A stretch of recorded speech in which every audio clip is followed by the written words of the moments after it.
It's Saturday morning, live from across the Bostik Leagues. This is Back of the Net, where your weekend football begins.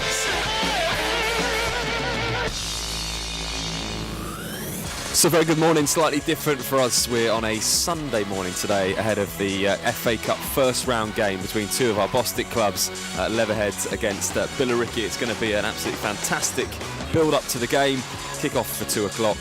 And on the show today, a plethora of guests. We're joined by Leatherhead manager Sammy Moore, also Jack Midson as well. Going to be looking forward to building up to the game with those guys in the next couple of hours. We're delighted to say that we have Peter McGillicuddy with us as well. Very special guest.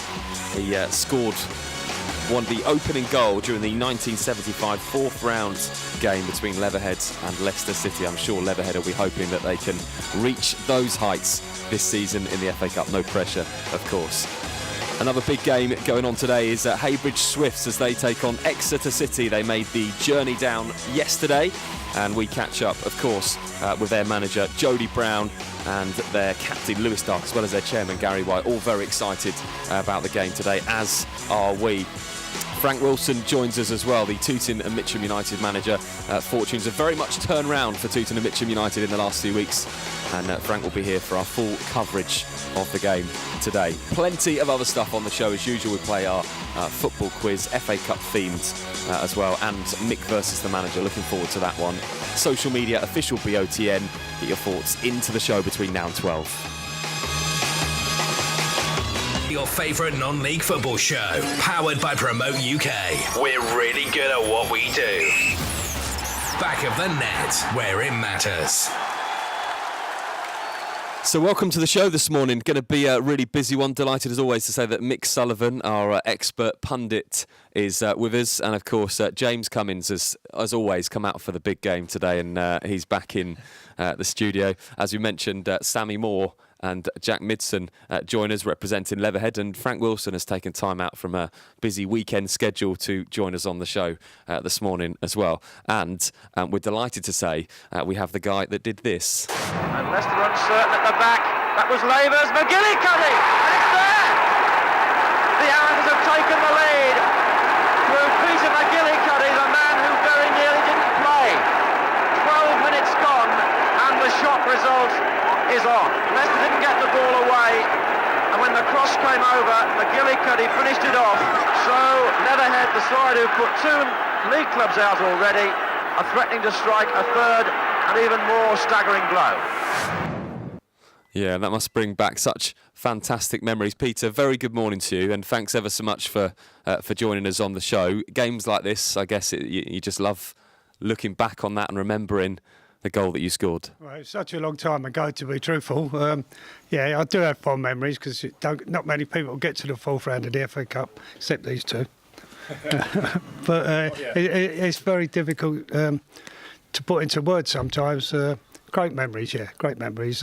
Unfortunately, we didn't win, and we played ever so well, and I thought we deserved a draw at least.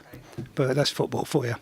Yeah, we'll be talking much more about that game as the show goes on. Certainly, as Mick Sullivan was at that game as well, Mick. I remember you saying that many weeks ago on the show that you were there. I was, and it's quite ironic. When he scored that goal, I must have been bouncing about with about, 1,000 Leatherhead fans on the day, sort of like in the terraces with a load of Nottingham Forest guys that joined in with us because their game got cancelled that day.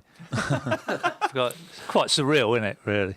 And Sammy, obviously listening to a clip like that and having Peter on the show, I know you've got experience in the latter rounds yourself as a player, but this club to be in this position, and when you hear things like that, what wonderful opportunity today. Yeah, listen, it's an amazing opportunity that Peter's come down today.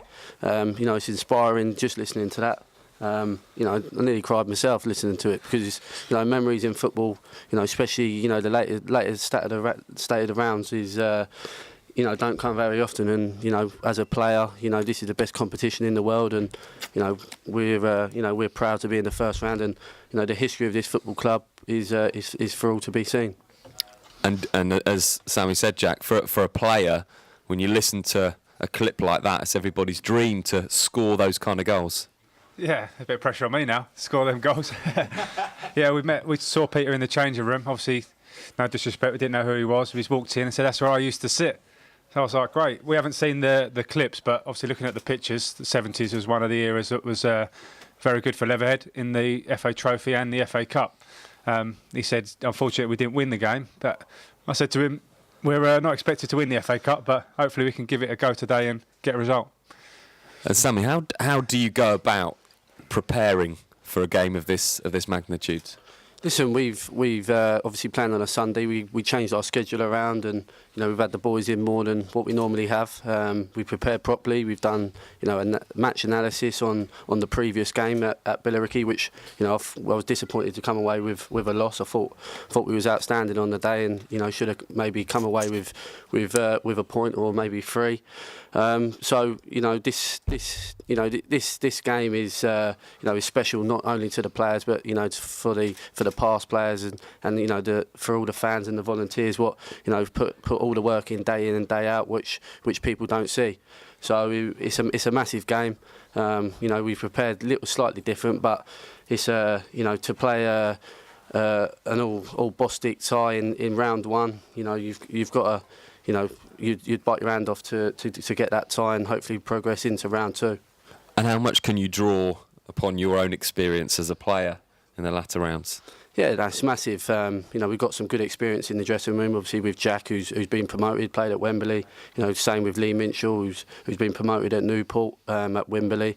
We've got Sean Cloesy, who's played in League One, played in the Scottish Premiership. So we've got players out there on that pitch, and the experience in that dressing room is going to be massive to the boys. What don't play, what haven't played the the top end of the pro game, but are ambitious to progress, and our experiences is going to be vital on that pitch when the times are tough and you're up against it. But I've got all faith in our boys that it's our FA Cup final today. I've said that all week, and I've said into the press, you need a little bit of luck on the day.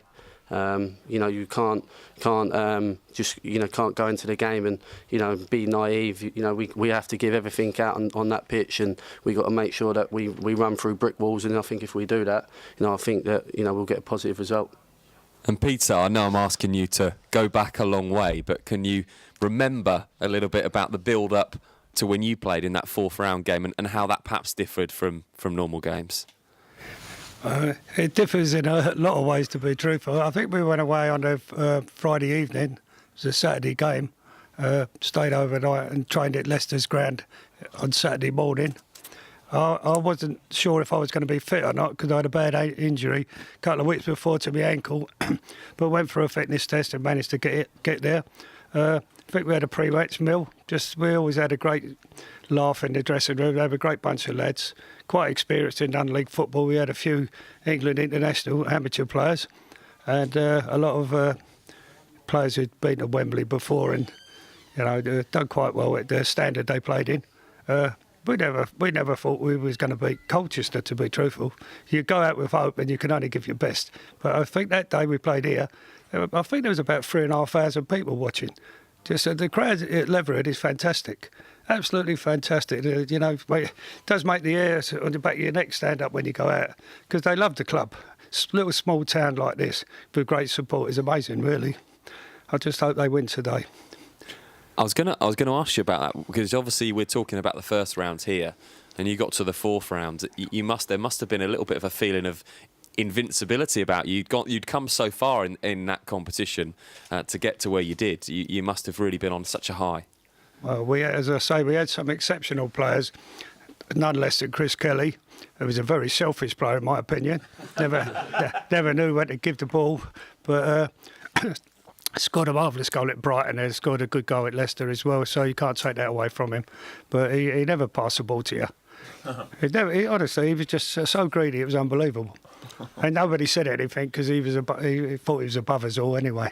but I thought, personally, I didn't think he was our best player. I thought John Doyle and Johnny Cooper were our best players.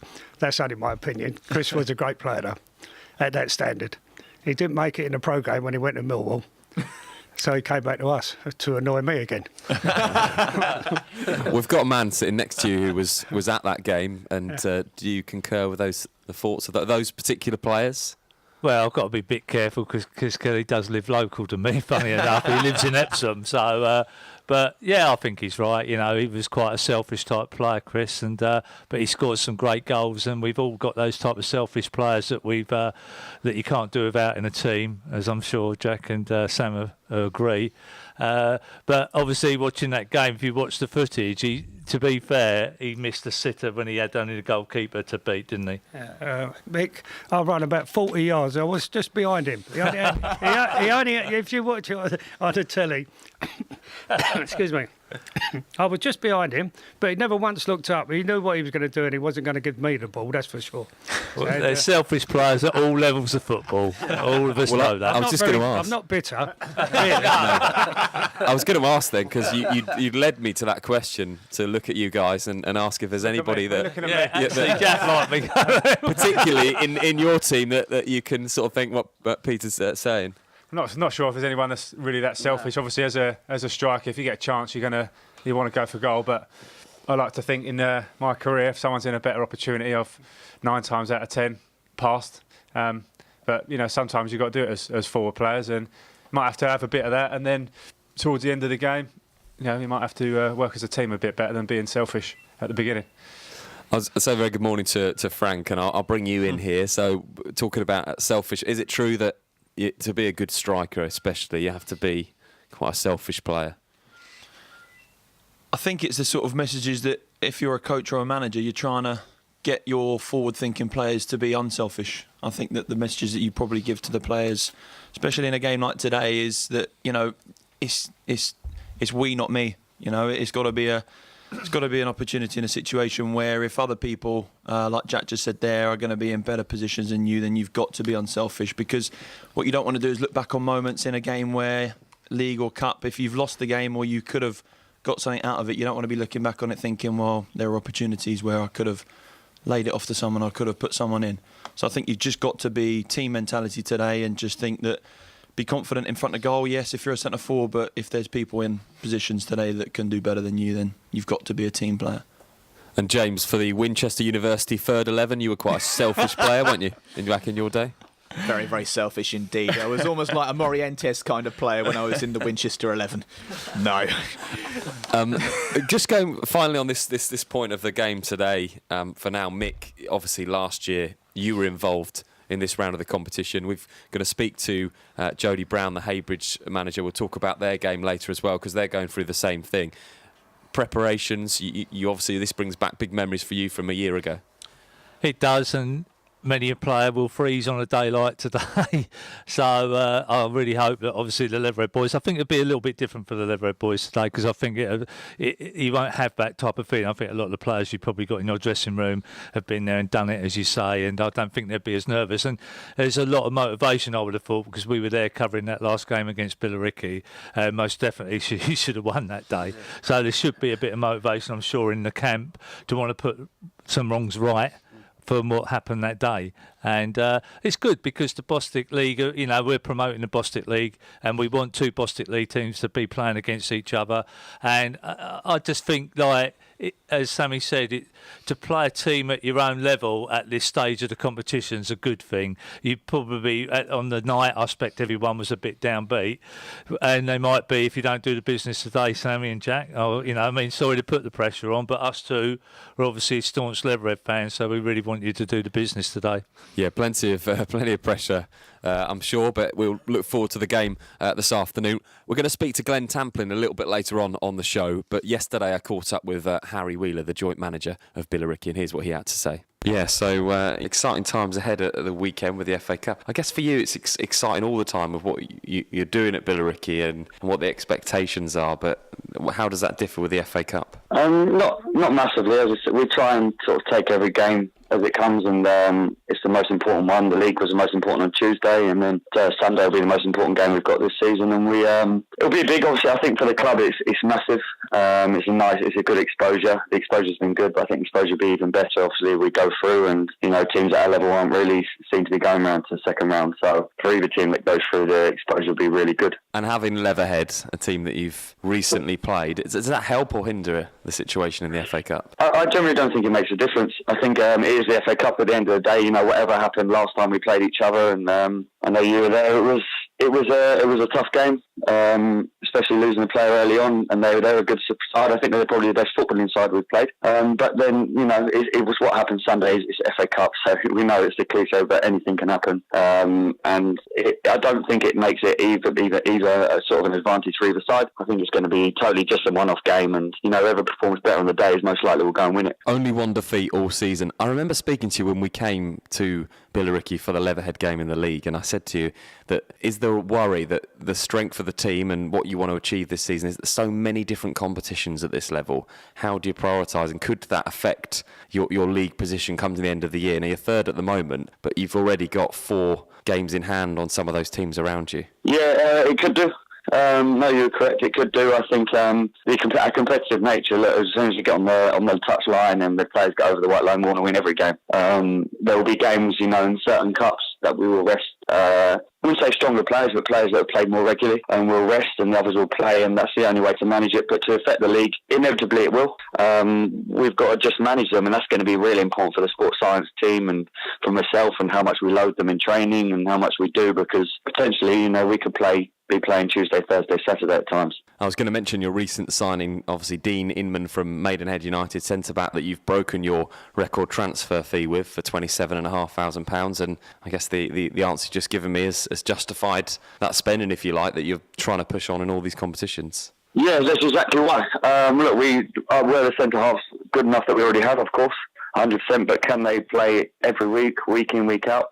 Probably not. At some point, it's going to catch up with them, and that was one of the decisions we felt that when we do rotate, we look weak, and we looked like we needed to improve there, and it was probably the only position, to be fair, that we felt that. So, for most managers that were in this position for Bostik clubs, they would tell us that actually a cup run into perhaps the third round of the FA Cup this year and meet a really big team could, like Sutton United last year, set their team up and their club up for the next 10 years, and that's how much it would mean to the club. The fact that that's probably not the case with Billericay, and the aim is to get into the football leagues first and foremost, does that take anything away from the desire to want to win on Sunday and then progress? No, nothing at all. We want to test ourselves against the best teams, and we'd love to, get through and get a big draw and see where we're at, and see where we're at the moment as a team, and again get that exposure. All exposure ends up being good exposure in a way. Financially as well, we're in a comfortable position, but every money helps every team, and if your wage feels higher, then the money that you'd receive from it would help. And for the players would love. Some of those players have never been to the second round. They've never been to the second round, and to go into that, they when they finish their careers, they can say they got into the second round proper, and it's an achievement for them. So we just have probably a slightly different outlook to it, and it's not financial. It's more sort of achievement, and you can't put a price on achievement really. Back of the net, where it matters. Yeah, that was Harry Wheeler, the joint manager of Billericay, ahead of today's game. Frank, you mentioned in there, it's really interesting talking about the amount of cup competitions. I think they have 4 games in hand on those around them in the league. And he said that was one of the biggest reasons that we brought in Dean Inman from Maidenhead United for £27,000, because they felt that when they changed all their players, their back 4, perhaps their centre-backs were the weakest position, so they've gone and bought another centre-back, so they've got 4 of them. So when they do change around for these cup competitions, it's a very unique position to be in, isn't it? Yeah, and it's probably not one that I would personally agree with. I'm not a massive fan of changing personnel. And I think it's probably a debate that football fans have, isn't it? Even in Premier League football, with League Cup competitions, and you see your favourite teams changing things and getting beat. So I think as a fan, sometimes you probably want to see a lot more consistency. But yeah, they've certainly they're certainly sport for choice in terms of players and obviously the resources that they've got to go out and sign the likes of Dean and pay that sort of money for players. Ironically, I can't remember his name now, and that's poor from me, but the lad that scored 2 against us when we played him in the trophy a week back, Mick. No, centre back. I think it's Josh. Yes, that's right. He came off the bench when we were 1-0 up with 9 minutes to go and scored 2. And he was outstanding when we played him in the first game in the league. And he went out and they've signed Dean Inman. And I think it caused a bit of a stir, actually, because I think a lot of the supporters that we spoke to thought that Josh was probably their best performer this season. So, Who knows? Who knows? I think that consistency is probably more important, but it'll be interesting to see how Dean does if he's in the starting 11 today. And Sammy, when you look at that £27,000 for a centre-back in this league, does that almost put things a little bit into perspective of what you're trying to achieve here today? Yeah, definitely. Fair play to them. They've got the money. They can go out and buy who they want. And for us, is literally one in, one out. Obviously, I put a squad together at the start of the season, and I'm very confident in the squad that we could potentially try and push towards the playoffs and have a great FA Cup run, which we have. So our squad won't change. We may bring one or two in, but we've got that consistency of people playing in the right positions, in the right partnerships across the pitch. So for us is key that we keep continuity. And Peter, I'm going to ask you about what Frank just said about consistency in the team lineups, and you do get a lot now where you hear managers, and certainly at the higher levels, complain about the amount of fixtures. And we heard Harry Wheeler talk there about how Billericay have to change their team around as well because of fatigue. Back when you were playing, it was the same 11 most games, cup, league. I think we played the same side nearly all season that season. I don't think there were too many changes unless there was an injury. And then I think when I moved on to Enfield a year afterwards, I think we played 72 games, and I was still playing on a Sunday morning. So I find that very hard to think that you can't play two games a week. Yeah. Two games a week, and they're getting thousands for it. I got a tenner to play against Leicester. Does put it all into perspective. But I would have given a tenner to play, to be honest. I would have given a lot more to play. And the argument, Mick, is the sports science argument that the game is more demanding now, and the attack with the sprints and the different things. But how did you find that last year? Obviously, having a cup run in the FA Cup and dealing with the fixtures. As a manager, do you want to have the same 11, or are you forced now in modern football to change things around? Well, that word continuity, which has been spoken about, is massive if you want to do well at this level of football. It always has been in my managerial career. I'd always try and stick with the best 11 out on that pitch all the time and have to deal with all the moanings that will go on behind the scenes. Sometimes you're tempted in a lower cup game to throw 3 or 4 of the boys that have been sitting on the bench in. But I'll give you a great example, like Hawley. I know it's at a lower level. They've been winning 10 games on the bounce. He had one cup game in between them, put 3 or 4 boys in, lost the game, and ain't won a game since. It just broke that continuity. And I'm just one believer, just stick to your best team, deal with the aggro you're going to deal with away from the match, which you will do from the people not getting the game. And just the best 11 out there for me all the time. Yeah. We're going to take a break from talking about those kind of issues in football and the games today, and we're going to do our non-league football quiz. Plenty of people around the table to play the quiz today. I think it's going to be a good one. Join in with the biggest non-league football quiz in the country. Tweet your answers to @officialBOTN. Are we all ready for the non-league football quiz, which today is, of course, I'm going to play mine round my croissant. FA Cup themed. So we've got some. We're delighted to have some food around this table. It's looking good. So everybody's. Save mine for later. Everybody's joining in. You need long arms here. Just make sure you Don't. cover up your answers and don't let anyone steal them. Okay, we'll get right into the quiz. Do let us know how you get on wherever you're playing. Question 1. First question today. National League sides Guiseley, Solihull Moors and Woking are all hosting today in the FA Cup first round. But which of these sides has the largest ground capacity? So that's Guiseley, Solihull Moors and Woking. They're all playing today in the FA Cup first round. But which of those sides has the largest ground capacity? Got a Woking supporter in amongst our ranks today. You scared he's going to look at your answers there, James? I'm keeping it close to my chest. I'm, okay. competitive I am with this. The way you wrote that down suggests it could be a Woking here. Question 2. Second question. 10 years ago in 2007, the new Wembley hosted its first ever game at the FA Cup final between Chelsea and Manchester United. In the same year, 2 current Bostik sides also reached the first round proper. Can you name them? 10 years ago, 2007. 2 current Bostik sides reached the first round proper. Can you remember which 2 reached it 10 years ago? There's a blank look. Everyone's looking at each other for answers. a few blank looks around the table. Again, go again. What was it? So 10 years ago, 2007, it was the year that the new Wembley hosted its first ever game. And in that year, it was the FA Cup final was between Chelsea and Manchester United. In that year, 10 years ago, two current Bostik sides also reached the first round proper. I know one. What?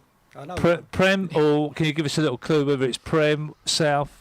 Just Bostik sides. Just across the board. Oh, okay. Give him a little bit. Do we get a Little point bit. for one? Come on, because Yeah, you get a point. Peter's even going to beat me on this. You get a He's point. already got it. A point for each one. I think I played in it. I'll give you a Wow. clue. Both teams begin with the same letter. Oh, well, That's that gone. I'm buggered. Damn. Okay. Question 3. Billericay Town skipper Paul Konchesky has previously played for 4 current Premier League teams: Tottenham Hotspur, West Ham, Leicester City and Liverpool. But out of those 4 teams, which side had the best FA Cup run last year? So Billericay Town skipper Paul Konchesky previously played for 4 current Premier League teams: Tottenham, West Ham, Leicester and Liverpool. But which of those 4 sides had the best FA Cup run last year? Lots of vague faces around the table today with the non-league FA Cup quiz. This is a good one this week. Told you it was a good one. Question 4. 8th tier Heybridge United reached the first round proper of the FA Cup for the 4th time and secured a televised game against MK Dons, which was on Friday night. However, which Evo-Stick First Division North side did they beat 2-0 in the final qualifier to earn their place in round 1? Was it South Shields, Scarborough Athletic or Skelmersdale United? So obviously they lost on Friday night, Heybridge United. They went up against MK Dons, but which side did they beat in the final qualifying round? South Shields, Scarborough Athletic or Skelmersdale United? Question 5. My favourite question today. Out of the 18 teams in FA Cup action today, there are 3 teams which start and end with the same letter. Can you name them? God. So out of the 18 teams that are in FA Cup action today, there are 3 teams which start and end with the same letter. Can you name all 3 of them? A point for each. You're having a laugh, aren't you? you God's sake. If you'd have done your FA Cup research, Just today's right. if you'd have done your FA Cup research, you'll know the fixtures today. And there are 3 teams that start and end with the same letter. Remy writes the quiz. It's a good one today. We'll let you ponder on that and we'll come back after this. 1-on-1 with Horsham FC, ground name and location. currently at Culver Road in Lancing. Club captain. Scott Kirkwood, What are your kit colours? yellow and green. Club manager. Self, Dominic DePaula, Football league. Bostik South, How much is a match day ticket? about £8 or £9. Why should I come and watch you? The Horsham supporters, very lively when they're up for it, when we're playing well. What's your style of play? Yeah, we try and play football, passing team. An interesting fact about the club. What is interesting about Horsham? Not a lot. We made national press last season for a lad drinking a pint. For the best highlights from across the Bostik leagues, visit youtube.com/Back of the Net. You're listening to Back of the Net, powered by Promote UK. We're really good at what we do. Times are changing. We now live in a digital world where 9 out of 10 people use the internet to look for local goods and services. Whether in front of a computer at home or on a mobile phone on the go, people expect to find what they want, when they want, quickly and easily. The question is, can your business be found? At Promote UK, we specialise in getting local businesses found online. One highly affordable package will give your business a stunning mobile responsive website, which we guarantee to get to the first page of Google and keep it there. And we take care of everything: copywriting, design, hosting. We even offer unlimited amends all year round for no extra charge. So, whilst you're busy focusing on your business, we're busy making sure it can be found online all year round. Start your Google Page 1 journey today with a free online health check by visiting promoteUKlimited.com. Promote UK. We're really good at what we do.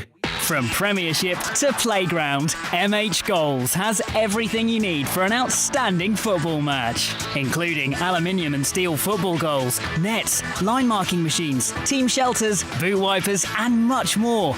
Buy with confidence direct from the manufacturer with great prices available across our whole range of sports equipment. What's more, we offer fantastic discounts for all FA affiliated clubs. We pride ourselves on British manufacturing. We make all our football goals here in the UK and conform to the latest British and European safety standards.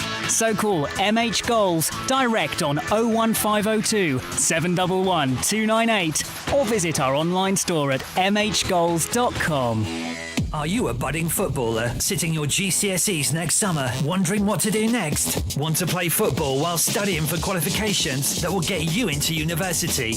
Dorking Wanderers Football Club are now recruiting for their football academy for 2018-2019. Based at their brand new state-of-the-art Meadowbank Stadium, you'll be playing in the National Conference Youth Alliance against the best clubs in the area each week, as well as the prestigious FA Youth Cup. You'll be studying BTEC Level 3 qualifications, equivalent to 3 A-levels, alongside professional coaching from our UEFA qualified coaches. For information on trials and open evenings, visit dorkingwanderers.com/academy or email academy@dorkingwanderers.com.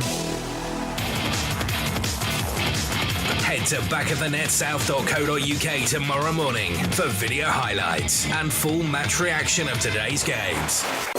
Back to your favourite non-league football show, powered by Promote UK. We're really good at what we do. Back of the net, where it matters. So welcome back to the show this Sunday morning. We're all sitting here with our croissants on a Sunday morning, which is rather nice. Looking ahead to the FA Cup game between Leatherhead and Billericay, and we'll talk all about the Heybridge Swifts Exeter City game a little bit later on in the show as well. Right now we're doing our football quiz, which today is FA Cup themed, and lots of looks around the table as if to say today was a toughie. We'll find out the answers now. The non-league football quiz. Do, of course, let us know how you get on official BOTN across social media. Question 1. First question today was National League sides Guiseley, Solihull Moors and Woking are all hosting today in the FA Cup first round. But which of these sides has the largest ground capacity? What do we think? We'll start with James. I've got a funny feeling it's Woking. I think that's who I've gone for, because looking at the other teams and their capacity, thinking in my head about the grounds and what they're like, and Woking's ground, especially when they built the Leslie Gosden stand in '97, it's a big stand. I've gone with a punt and I've gone for Woking. Frank, what did you go for? Woking. Same. Sammy? Woking. Jack's gone Woking as well, I think. Yeah, I'm representing Jack for now. Woking. Mick, what did you go for? Woking. Peter? Woking.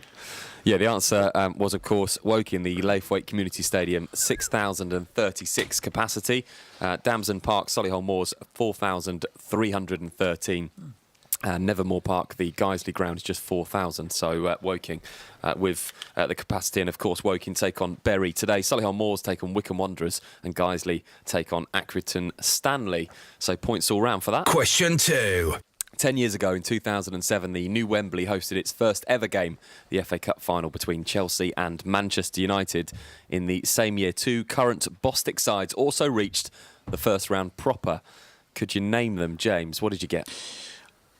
I've only got... one was, I think... One, but I think both were a guess, to be perfectly frank. I went for Heybridge Swifts as one, and the other one I went was Hastings, but Hastings was a guess. OK, Frank, what did you get? I had no idea. I put Leatherhead down, strangely. Could be. And I think, and then it was another L, so I put Leiston. Again, no idea. Sammy? I went Margate. Margate, and who else did you get? Well, then you threw the one out. They both they said they end in the same letter, so I didn't put in that second one. Fair enough. What did Jack go for? Were they current? Do you say they were Bostik? Current Bostik Current sides. Bostik sides now. So I don't think Jack understood it. He's put Sutton and Solihull. OK, fine. We'll move on. Mick? That's why he's done a runner. Well, I didn't think about the letter, which obviously Sam picked up on. I just went Enfield and Leatherhead. Peter, what did you get? Yeah, I've got Leatherhead and Lewis. And the answers are Leatherhead. They lost 2-1 to Torquay. Ooh. And Lewis, who were lost 4-1 to Darlington. So there we go, knowledge from Peter. I get a point. Full marks, you get a point for each of those. Question 3. Billericay Town skipper Paul Konchesky previously played for 4 current Premier League teams, Tottenham Hotspur, West Ham, Leicester City and Liverpool. But out of the 4 teams, which side had the best FA Cup run last year, James? I went with Liverpool. Leicester. Liverpool. Jack's gone Liverpool. Tottenham. Peter? I've gone Tottenham as well. And it was Tottenham. So they reached the semi-finals. They lost 4-2 to Chelsea. So Tottenham. Get in there. Another point for me. Question 4. I've had a lot of luck today so far. Come on, Leatherhead. 8th tier Hyde United. So you get your boots on. 8th tier Hyde United reached the first round proper of the FA Cup for the 4th time when they lost to MK Dons on Friday night. However, which Evo Stick First Division North side did they beat 2-0 in the final qualifier to earn their place in round 1? Gave you South Shields, Scarborough Athletic or Skelmersdale United. What did you come up with, James? I went with the best team out of the 3, which got a good memory for me because I went and photographed them in the FA Vars final, and that was South Shields. Yeah, it is that. I know this one. It's confidence. Yeah, I didn't put that. Scarborough. What did you put, Sammy? Scarborough. Yeah, Jack put Scarborough. Mick? South Shields. And Peter? South Shields. Hold on. And it's Scarborough Athletic is the answer. You're joking? Have you got a point on the board, Sammy? 2. Oh, well done. You said you knew it. I don't even know know. That's just Got it as well. pure conviction. Okay, right. Well done, Frank. Very good, that one. Next question. Scarborough. So that was Scarborough Athletic. Question 5. Now, this is my favourite one of the day. Actually, this is probably my favourite question of the whole season. Out of 18 teams in FA Cup action today, there are 3 which start and end with the same letter. I've had such fun playing to this one. Can you name them? What did you come up with, James? You're a git. You're an utter git. I had a real struggle trying to get any kind of teams which started with the same letter and ended with the same letter, and then it came. One at least came to you. I've got one, and that was Solihull Moors, and that's all I've got. Okay, Frank, what did you get? No. None of them. Sammy? I did 1. Dartford. Yeah, Dartford from Jack as well. I think they were playing together. I ain't put nothing down, but I'm just going to go Heybridge Swifts just because they're non. What? Yeah, I got Solihull Moors and I got York City, but Ooh. I don't know if they're in the conference. They are in the Vanarama North. Yeah. But are they playing in the FA Cup But today? they are playing in the FA Cup. Are They didn't play yesterday. Do they? They're not playing in the FA Cup today. No. So I'm going to tell you the teams that they were. So Charlton Athletic, you could have had playing in the FA Cup today. Dartford was one of them. So I get a point for that. Yeah. And Solihull Moors was the other one. God for that. So there we go. That was the non-league FA Cup themed quiz today, and producer Rem's just working out the scores. So what did we get final total? We've got loads of people playing today. We've got a lot of joint spaces today. So in joint 3rd position with 2 points was James and Frank. Solid. In 2nd place, we've got Jack, Sammy and Mick. And I think, as soon as you got the Leatherhead Lewis answer right, I think we all knew you were going to win it. But Peter's on top, getting 5 out of 6. Wow. Well done. Yeah, well done to Peter. 43 years on and I've won again. This is it. Hopefully, Sammy's hoping lucky charm today for the game this afternoon. Do let us know how you got on as well. Official BOTN, or if you're on social media, you can just write it on there. Right, let's look ahead to some of the key fixtures today. First of all, Charlton Athletic against Truro City. Truro City face a big challenge this afternoon as they take on League One Charlton Athletic. And they're in the National South. Truro are 6th and just 4 points off top spot with a game in hand on most clubs. However, after winning all of their games in September, the side have dipped in form, drawing 2 and losing 1 of their last 5 games. Charlton Athletic are enjoying league success, sitting 4th in League One with 30 points.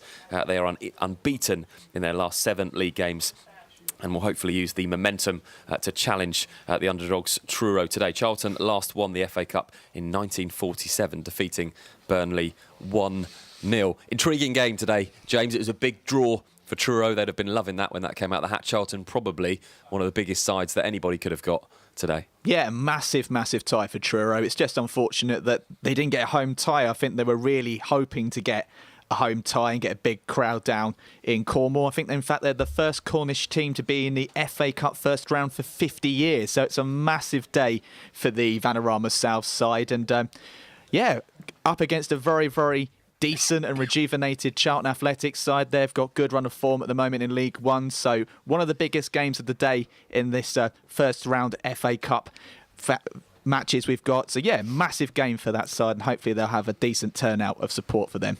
And frankly, it could see an upset here. Truro, say, doing quite well in the league, but it's a big ask against Charlton Athletic. Yeah, big ask, but FA Cup's about upsets, isn't it? Seeing it every year, so I'm pretty confident that if any team in the sort of non-league pyramid can go out and just give their absolute everything against the teams in the top tiers, then they can always cause an upset. So it's just about a bit of luck and a bit of graft. Solihull Moors are taking on Wycombe Wanderers today. The hosts are struggling this season, though. They're sitting at the foot of the table with just one win in their last 5 games. Their best FA Cup performance, however, was just last season as they reached the second round. They lost 6-2 to Luton Town. Wycombe Wanderers, on the contrary, enjoying the season 7th place in League 2.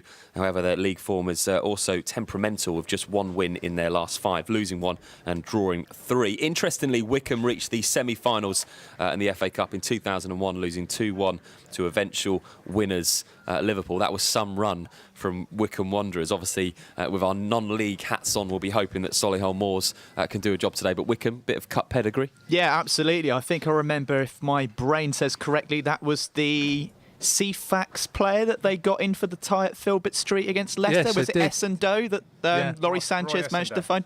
Yeah, you got it. That's great knowledge. I know. I actually played with him after that run. I was at Bishop Stortford at the time, and he come in. Every time he was in the FA Cup, literally there's a media storm just around him. Just for that reason. Ignored everyone else, and it was just all about him. Next year's another cut run. All of a sudden, all the cameras on Roy. Wow. That's like Bayo. Yeah. Every game it's about him. It's about him, yeah. And a team like Solihull, obviously a big task. They're not doing as well this season to take on a club like Wycombe, but for them, again, it's a cup final and nothing to lose. No, definitely. It's as what Frank said. It's in non-league, and you test yourself against the best players, and that's what you want. A big tie. You want a good league club, and you want to test yourself against the best players, and hopefully you come out on top. And as you say, how many times do you see the underdogs always come out on top? And hopefully, fingers crossed, they can get a win today. It might kickstart their season. You look at a draw like Solihull. They probably would have been away at Wycombe, or prefer to have been away at Wycombe and get a bigger crowd and probably a bit of money for the club. But to progress the next round, there's no better chance than being at home. They probably looked at the draw like us and wanted a league side, but they've got it. They've got it at home. They'll give it a go. Like we said previously, me and Sammy have said. We said it when we had Margate as well. We've got a team in our league, and it's a 50-50 chance of going through. Whether they're the strongest teams in the league or not, to progress to the next round, to play someone in your league is brilliant, really, for round 1. And Guiseley take on Accrington Stanley. Guiseley uncomfortably border the relegation zone in the National League, just 1 point adrift of the drop. A mixed bag of results have done the side no favours, winning 2 of their last 5, 2 draws and 1 defeat. Accrington Stanley, clear favourites, second in League 2 and winning 3 of their previous 5. Last season, Stanley impressively reached the 4th round of the FA Cup, losing 1-0 to Middlesbrough. And Accrington Stanley probably forever going to be known for the Scouse milk advert. Yeah, to be perfectly frank, that's probably going to be one of their major famous moments. But it's interesting to see, of course, FA Cup first round, it's always what team plays best on the day. It's always very much luck of the draw. I managed to see Accrington play against Woking last season in the FA Cup first round, and to be perfectly frank, despite their form, they didn't really do anything for me. And it's like with Guiseley, okay, their form's not too good at the moment in the Vanarama National, but I think they could nick a result today. It'd be good for guys if they can. And Frank, again, it's coming up. Accrington Stanley are probably an example of a team that have made their way into the Football League, and one of those teams that you kind of look up to if you're a non-league team. Yeah, definitely. I just think that, like we've just said this morning, it's just got to be about the focus today, really, and whether or not these teams that are in lesser divisions or however many places placed away from the teams that they're playing against, they've just got to make sure that they give it everything today and see what happens. Now we're going to do Mick versus the manager. I've got a question for Mick versus the manager. Does it mean today that Frank gets another go? So Frank gets, because he's here, he gets to go again on the leaderboard. That's why he come. That's why he's come. You had better things to do today, but I knew. So Mick is going to take on Frank and Sammy today on the predictions, and Rem's chosen 4 games for us. Okay, so the first game of the day is Coventry City versus Maidenhead United. Coventry City are currently 6th in League 2, level with 7th place Wycombe Wanderers with 27 points. Last weekend they enjoyed a 3-0 win over Luton Town at Kenilworth Road, who positioned 3 places higher, Jordan Shipley scoring twice in the 90th minute. City were FA Cup winners in 86-87, beating Spurs 3-2 after extra time, and last year were knocked out of the competition after a 4-0 defeat to Cambridge United in the second round. Maidenhead United are currently 11th in the National League and are undefeated in their recent 4 fixtures. It was a 91st minute winner scored by Ryan Upward, which saw the Magpies through to round 1 as they defeated Havant and Waterlooville 2-1. Coventry City are at home to Maidenhead United. What do we think, Mick? Just, I better let Sammy know you can use Jack as helping you. I've always allowed that to the managers. We do know a few players at Maidenhead. I think we'd like to see they're going to win, but I think they're going to find it tough today. Keep giving that, Jack. That's what I need, a little bit of information. Good, I like that. Because they've lost Tarps, haven't they? So he's a big miss for them. I know a few players at Coventry, and they're a good side this year, and I think they'll go quite close to probably playoffs in League 2. So I think it'll be a tough day for Maidenhead. But taking away their start, Maidenhead, they're full of confidence. So what's your score? Come on, I'll let you do it. I'm going 2-0 Coventry. Right, I'll just jump in on the back of that now, Ben. I used his information. I think I'm going to mirror Sammy, and I'm going to go 2-0 as well. Didn't come go on. 2-1. What are you going for, Frank? 3-1. 3-1 Coventry. Okay, our second game is Cambridge United versus Sutton United. Cambridge are currently 10th in League 2 and share points with Grimsby Town after a goalless encounter last Saturday. Last season reached the 3rd round of the competition, succumbing a 2-1 defeat to Leeds United, who instantly were knocked out of the competition by Sutton United in the 4th round. Sutton United are currently 4th in the National League, having only lost 1 game in 10. Paul Doswell's side have, however, split points in 6 of those encounters, yet remain just a win short of top spot. Last season, the U's made history in this competition, hosting 13-time winners Arsenal at Gander Green Lane. It was their 3-1 win over Poulton Rovers, which sees them into the first round today, a step closer to creating more history. Can I just ask where Cambridge are in the league? Do we know? Yeah, Cambridge are currently 10th in League 2. Right, okay. Do you want me to go first on this one? Yeah, you go first. Okay. I fancy a draw on this one. I fancy Sutton will nick a draw, and I'd say 1-1. He's already put it. You're obviously looking at Cambridge league above, but Sutton are really strong, and they had a great cup run. They've sort of got that in the cup, and they had a big one last year, the old Piegate as well. But they are a strong side. They've got some experienced players in there. Didn't expect them to do quite as well this year, but they seem to be doing really well. And I think you mentioned one win off top spot. So yeah, just one win. Haven't lost a game in 10. Had 6 draws though. But yeah, still strong in all competitions. So yeah, they're doing well. Draw, looking like a draw then. Yeah. Is that a 1-1? Yeah, I've gone 1-1. I've gone 0-0 draw. 0-0. Just to be different. All right. Fair enough. Why not? Okay, our next game is Woking versus Bury. So Woking are currently 8th in the National League, and after a spell of being unbeaten, the Cards have succumbed 3 consecutive league defeats to Bromley, Dover and Guiseley. On a positive note, Joe Ward finds himself among the league's top scorers, netting 6 of Woking's 26 goals. In qualifying round 4, a 1-1 draw with Concord Rangers saw a replay, and after 180 minutes there was still no winner. After extra time, Woking progress as 2-1 winners. Bury are currently 23rd in League 1, 3 points adrift from safety, and have one of the worst form records with 5 defeats in their recent 6. Bury survived last season just a point, with their safety going down to the wire on the final game of the season. However, it was Port Vale who were relegated. In the first round last season, they were knocked out of the competition after a replay with AFC Wimbledon. Woking at home to Bury. We'll start with Frank this time. I'm going to say Woking 2-0.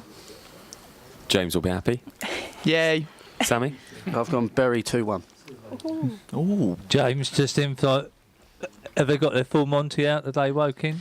I think they have. They definitely need to turn around the 3 defeats they've had in the league. But Anthony Limbrick has worked wonders at Woking. And Bury, they're sinking faster than the Titanic. Right, 2-1, Woking. Made your mind up. I like we all went different there. As a first prediction round, everyone's different. Okay, and our final game is Exeter City versus Heybridge Swifts. Exeter City are currently 4th in League 2, securing 30 points after 16 games. They are 3 points short of league leaders Notts County. In the FA Cup, they were quarter-finalists in 1931 and 81. Last year, they crashed out of the first round after a 3-1 defeat to Luton Town. 98 league positions separate Heybridge Swifts and Exeter, and Swifts are the lowest ranked team remaining in the competition. The Bostik North boys are enjoying success in the league and other competitions. In midweek, they progressed to qualifying round 2 of the FA Trophy after defeating Tunbridge Angels 2-1 in a replay. And so far in the competition, they have defeated Haverhill Rovers, Ardsley Town, Met Police, Frome Town and Haringey Borough. Okay, again, we'll start with Frank. I don't want to be. I don't want to be out of order. I know. I almost want to just give them my prediction in their favour. I think they'll get beat 1-0 today. I think it'll be a close game. Exeter 1. It depends on how long they keep them out. Because if Heybridge Swifts keep them out for a while, then it could be 1 goal in it. But if they get an early goal, Exeter, I can only really see it going one way. Really. I played Exeter last year. We got done 4-0. We got done 4-0 the year before that. And telling you now, they've got some good players this year. You can't change it now, Frank. No changing it now, mate. I'm going to go Exeter 3-0. And to be fair, look, we all got a soft spot for Jody and Heybridge Swifts. We want them to do well, but I think Exeter are going to be too strong for them at home. And it's a bit gut-wrenching for them that this weren't a televised game as well. Quite shocked for that. So, and I think that would have helped them had it been a televised game. I just feel, Exeter, I'll go 3-0. They are hoping, we'll hear from their chairman a little bit later on the show. I know they're hoping that they do get a replay because they think that might be a televised game and it would be great for them. I hope so. Those are the predictions for today. Official BOTN. You can play along and get onto our leaderboard as well. Be interested to see how the guys get on with the games today.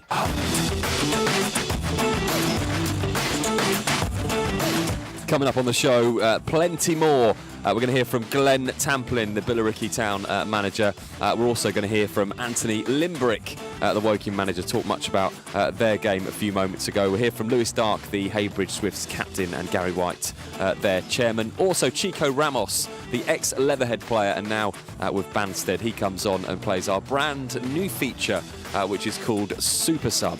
That'll be on the show, and we'll talk much more about today's game between Leatherhead and Billericay between now and midday as well. Right now, we're going to hear from Jody Brown, the Heybridge Swifts manager. I caught up with him yesterday, and of course, very much looking forward to their game today against Exeter City. So you must be really excited ahead of Sunday's game. I'm looking forward to it. It's more of a feeling of I'm just glad that it's come round now, because obviously the Haringey 4th round qualifier was a couple of weeks ago now, and we've had 5 games since then, a number of training sessions, and it's been really hard to try and stop everyone talking about Exeter away the whole time. And by that I include, the club, our players, my staff, everyone.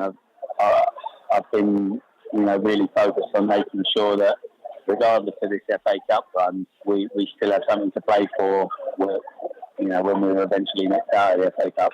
So the FA Trophy, the League Cup, our own league games have all been very important, and our form did dip a little bit after the Haringey game. And I think it was largely because of the attention we were getting and people's heads being turned a little bit by the upcoming fixture. But it's finally here, and we can concentrate and prepare properly and give the best account of ourselves possible. And it's fair to say that it is a cup final for Heybridge Swifts. You've won 5 games to get to this stage, and Exeter City, 98 league positions separate yourselves and them.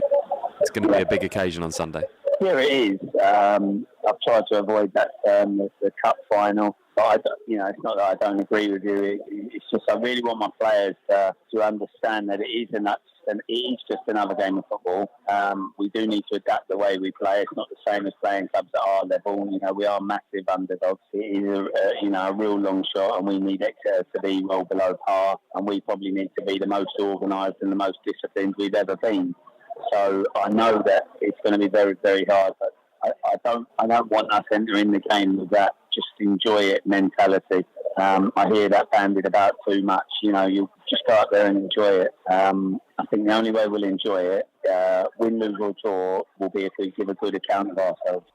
If you come away from these sort of fixtures and you're looking back, that individual error I made, or we left ourselves far too open, or we didn't defend set plays well, and we end up on the end of a hiding. I don't think any of us should look back and just enjoy it. So it's so important, and it's absolutely imperative that we prepare the best we can and we give the best account of ourselves that we can. And you mentioned preparations. What differs at the weekend? How do your preparations for the game differ from a normal game? We've actually got a company making a mini documentary on us, so we're probably going to be being followed around by cameras a lot on the Saturday and Sunday morning, which will make it a little bit different. But it might prepare the boys for the cameras on the actual day, on the match day. But yeah, that's basically how we're approaching it.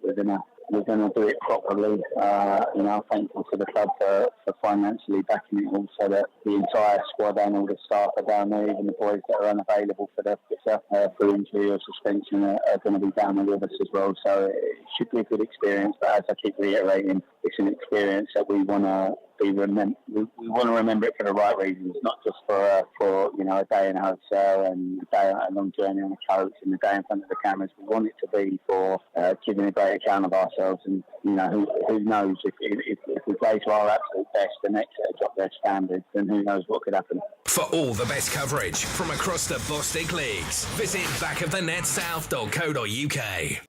So welcome back to the show. We're just about to go into our second hour of the show, and we've got to talk a little bit about Heybridge now, Mick, what they've achieved. We were there at the last round when they made their way through, and they were devastating on the break and scoring those goals for Gallagher, the man of the match that you interviewed. And if they go down today, and Jody was saying there, they've got to go down and treat it as if it's just another game, and that's his philosophy, not to get too excited and try and ensure that the players just treat it as another game. What did come across on that day when we were down there is a together type team. I'm not saying that lots of other teams are not, but they definitely, particularly, were together type of side. And what they've done is quite tremendous. And feet on the ground. Jody is obviously an experienced guy. I don't know if you know him, Sam or Jack. Have you not come across Jody Brown? No, he was played for Colchester, yeah. Yeah. But he comes across as a very sort of like tactical, knowledgeable guy. And, I think he'll tactically get it right. It's just, as you say, if they can keep him out long enough and start to get the confidence, then who knows? We're rather hoping him, even though my scoreline don't suggest that. Yeah, we spoke to Craig Stone about when they played Tunbridge, and he said, they're a very good side. He said over the two legs, they were a much better side, and he said they're as what you said, they're together, and He's built a good strong side down there, so wish him all the best. It does help getting a group together. It does help, and I think the best togetherness team I've seen was Lincoln. It just shows how much it can do. You might not have the best players in the league or compete, but if you've got that togetherness, especially like a cup match, and you need people to get together and graft through it, then that goes a long way. That. We've got two managers here, so I'm going to put this to both of you. When Jody says there, it's just another game of football. It's just another game. How hard is that to actually, on an occasion like this for Heybridge, is that possible? Sammy would definitely be able to answer this question better than I would, because having had FA Cup experience and sort of knowing what it takes, sort of mental strength going into a game like today. You just need people around that have been familiar with that environment.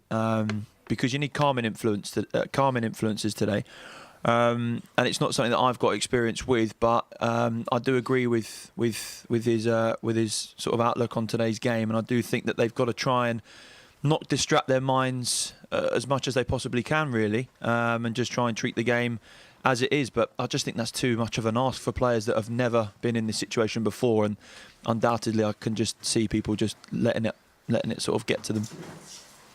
Yeah, no, I think with the experience is massive. Any level of football you play at. Obviously, we got five boys in there who've made it into the third round of the FA Cup. Had promotions, so that on its own is a massive achievement, and it brings experience with it. But today you need a bit of luck. The FA Cup is the FA Cup. You can do all the preparation you want, and you need that bit of luck on the day. You need the fans to get behind you. And you've got to have no regrets, because in football you don't get many opportunities to get to the first round of the FA Cup. You can't let it pass you by, because it will go just as quick. So the build-up's brilliant, but once you cross that white line, it's 11v11, and whoever plays the best and gets a bit of luck will win the tie. I've heard the saying a few times. Sorry to interrupt. I've heard the saying a few times. I think Neil Ardley used to say it, and was at Wimbledon. Chris Wilder did, and they always say, "Play the game, not the occasion." So obviously you got the hype of the FA Cup. You go out there. It's not 30,000 people out there. So you play the game, which is against someone in our league. It's not the occasion where it's a massive FA Cup. Although the atmosphere will get you buzzing a little bit, you still got to think about it's a team in our league. Play the game, not the occasion. And Peter, when you played, was that easy for you, your mindset to get to this is just another game of football against 11 players, or was it very hard to not focus on the fact that it was Leicester? I'll tell you what was good for me.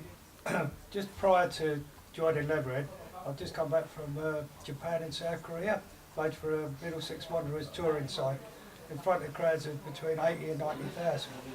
And that didn't faze me, to be truthful.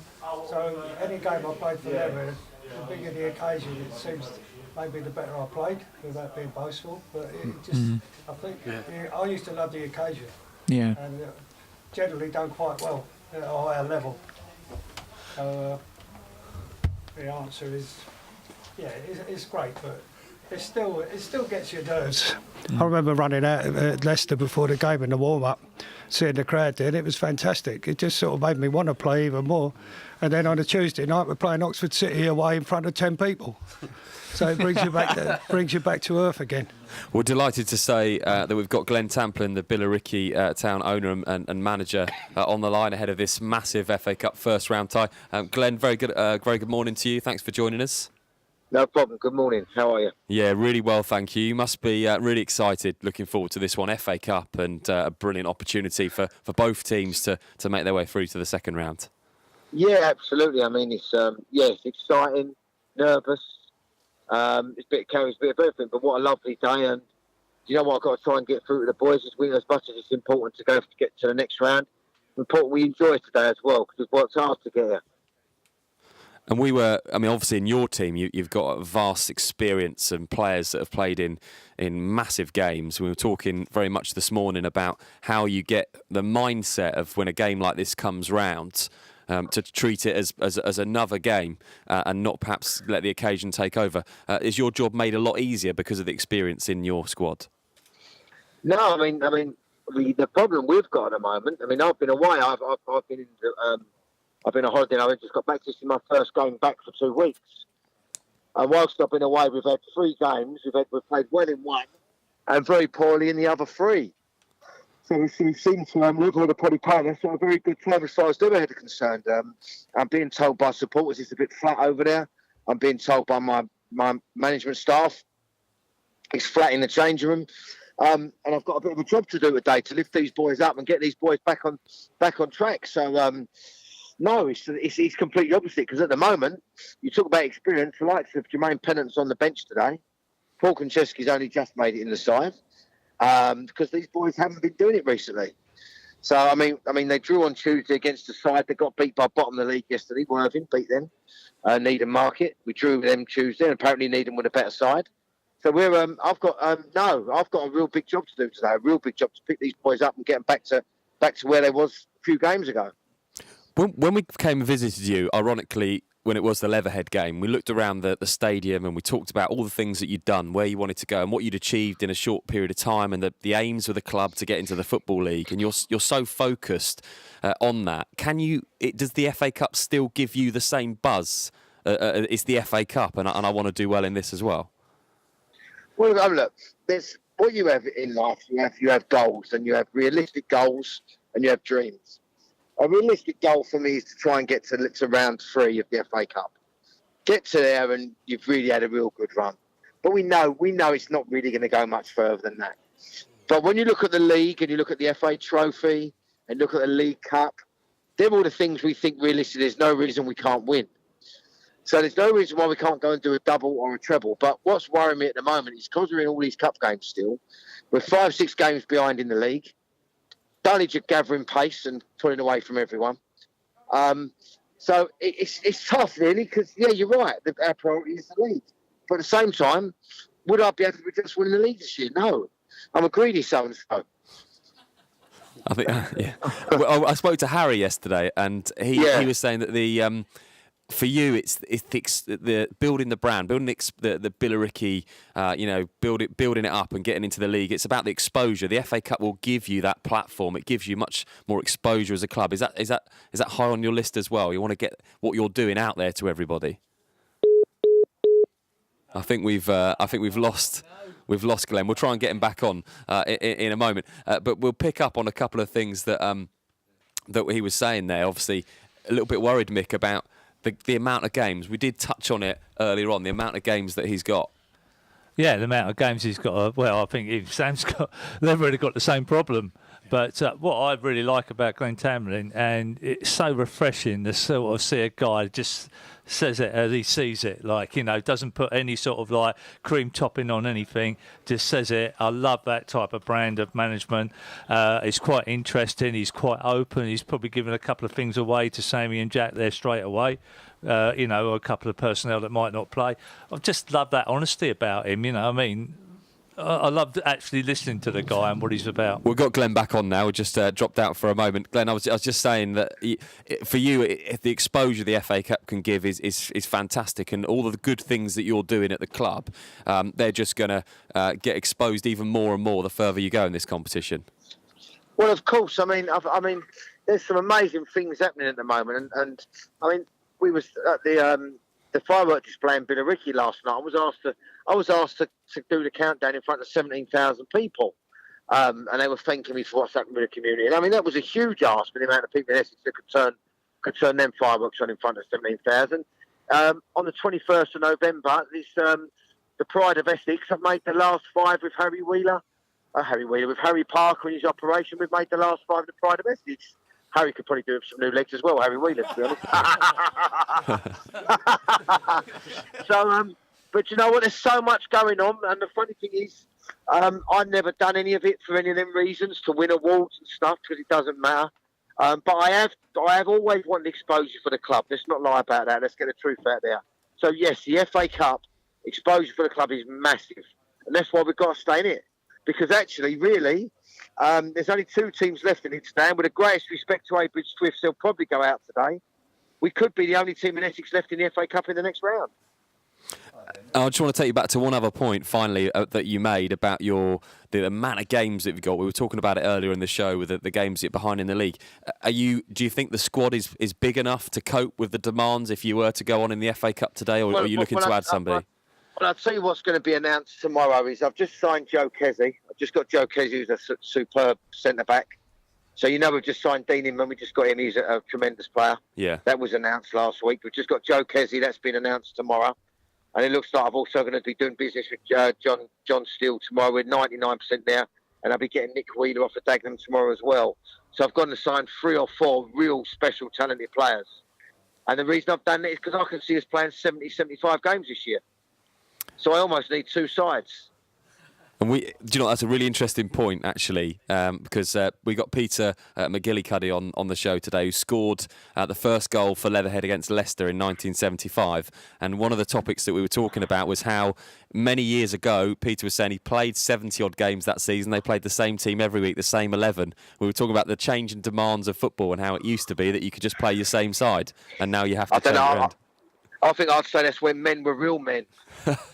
I thought you might say that, actually. Yeah, that's when men were real men. That's when men could... Listen, absolutely, heavy boots, heavy rain. You know what? It's funny, look, I love... heavy balls, exactly. Look, I love my boys and I love my players and I call them my second family. But look, I'm going to be honest. I just don't think the youth of today at all have a mindset like we did in the older generations. I just think they feel something now and it's injured before it's even an injury. I just think there's a lot of insecurities fly around. I think the modern day manager and my job is actually getting in the minds of players. That is the modern day manager now. Nothing to do with technical. Harry does the technical. If I'm not there to get in the mind of my players, we don't perform. You didn't have to do that 30 years ago. Look, if you had a pair of boots and a badge on your shirt and a number on your back, you'd go out there and you break your neck to play. It's not the same anymore. Does that mean, Glenn, that you can't do what Peter was suggesting? You can't just choose your best 11 every week and just say, look, get on with it. 2 games a week, just get on with it. I want you to play. No, you can't. Unfortunately, you can't anymore. No, you can't for a number of. I mean, look, the game's quicker. The players are faster. It's a lot less aggressive now. I mean, obviously, it's more a technically minded game now. I wouldn't have been out playing this game. I was tackle. I was get the ball with your left foot and the man with your right. It was a completely different game when I played. I must have played against you. But no, you can't do it no more. And do you know what? It sounds terrible as much as I watched the documentary, and I remember Alex Ferguson just saying to the Man United team, "You're playing Tottenham today," and I thought that was his speech done. But it's not like that anymore. You got to get into these boys in their heads in other ways. And I believe we're going to need a squad of 18 to 20 players to get through 70 games. I really do. Well, it's going to be really interesting, not only for the whole season, but certainly today to see this game up against, obviously, Leatherhead, your fellow Bostik side. Thanks ever so much for coming on and speaking to us, Glenn. No, thank you for having me. I'm really, really, really, really humble. Thank you. And we'll catch up with you later. Thanks. God bless. Brilliant. Thank you. Glenn Tamplin, the owner and manager of Billericay, and I think it's just whetted our appetite a little bit more to watch this game this afternoon. Sammy, just going to go straight to you with the comments at the end about the players and the fact that he needs a squad of 18. Is that how it is nowadays? You just can't pick the same 11. No, you'd like to have a big squad with the games, coming thick and fast, and we're in the same situation. We're 6 games behind most teams, but we haven't got thousands of pounds to go out and just go and get who we want. We've got a squad, and that's our squad, and we've got to deal with it. And as a manager, and obviously Jack being the assistant, it's tough, and but I've been in teams where I've played in week out in the pro game, and you just got to get on with it. You got to make sure you prepare properly on and off the field. You got to be prepared like a professional footballer. It's going to be tough, but we haven't got that luxury, and fingers crossed if we do get through today, then the money coming in, and hopefully we can go and get a few more players. But we've got to deal with what we've got, and I'm happy with what we've got, and I think it brings the continuity and the squad together even more when you play more games, because you demand off each other. And one of the points, Frank, that Glenn brought up there, said that nowadays you have to get into the heads and the minds of these players. You can't just say you're playing today. And is that down to perhaps the players that are coming through that don't have the same mindset? Difficult question for me to answer that in terms of differences from obviously Peter's generation and obviously football before I was involved as a manager or a coach. I think the psychological aspects of football are definitely important. I think it's more sort of important perhaps in part-time football, because you don't get to share too many hours with these lads that are coming in, and you've got to be mindful of the fact that 9 out of 10 non-league football players in the squad have done a 9 to 5 job during the day before they're coming in to see you on a Tuesday or a Thursday, so you don't know what's going on away from football environments, what their family life's like, what sort of jobs they're in, what sort of social difficulties they might have, and it is important. And I must agree with Glenn that I've spent quite a lot of my time since I've been in charge at Tooting trying to just find some common ground with the players, in terms of man management and what that's like. You've got to try and find commonalities with players, and you've got to try and make sure that you can stimulate them in games or in training sessions, and yeah, it's important, the psychological side of it, yeah. And Peter, I've got to let you have the last word on this, because he mentioned your generation, said some very kind words about when you used to play. Did you agree with everything that Glenn said? He's certainly a character, that's for sure. Yeah, I do agree, to be truthful. I mean, it was very physical them days. I mean, they get away with murder. You had to knock someone out to get a yellow card. Didn't even have cards them days. I remember someone booking me, the ref. He left his book in the changing room. He had to go and get it. He said, "What's your name?" I said, "Peter McGillicuddy." He said, "Don't do it again." I don't think he could spell it. That was all. Can someone just remind me who the manager was of Peterborough? Because that's how Glenn reminds me of that guy. Who's that guy? Barry Fry? Yeah, he reminds me. He's a director of football now. Oh, right, yeah, but I'm just thinking he really reminds me of that type of character running a football club. He actually reminds me a little bit of the guy that owns, I think he still owns Peterborough. I can't remember the name. He wrote a book as well. He's the Irish fella, isn't he? Yeah, very, very similar. He used to speak his words. I can't remember what his name was. We'll talk more about tactics and obviously the game between now and midday. Right now we're going to say very good morning to Chico Ramos, the ex-Leatherhead and now Banstead players on the line. Good morning to you, Chico. Good morning. How are you doing? Yeah, really, really well, thanks. We're just looking ahead to this game between Leatherhead and Billericay this afternoon. You must be delighted that a former club of yours has done so well and is in the first round proper. That's very good. I'm really happy for Leatherhead Football Club. They've been working hard for the last few years. I'm really glad for them. Tell us about life at Banstead for you at the moment. How's it going? It's going good. It's going good. We lost a couple of games, but we won last night. 2-0, clean sheet. We really needed that because we've been working hard for the last few games. But yeah, it's going okay. It's going okay. And you played here at Leatherhead under Mick Sullivan, who we've got here today. Tell us what Mick was like as a manager. Mick, he was always supportive. Always supportive to all of us.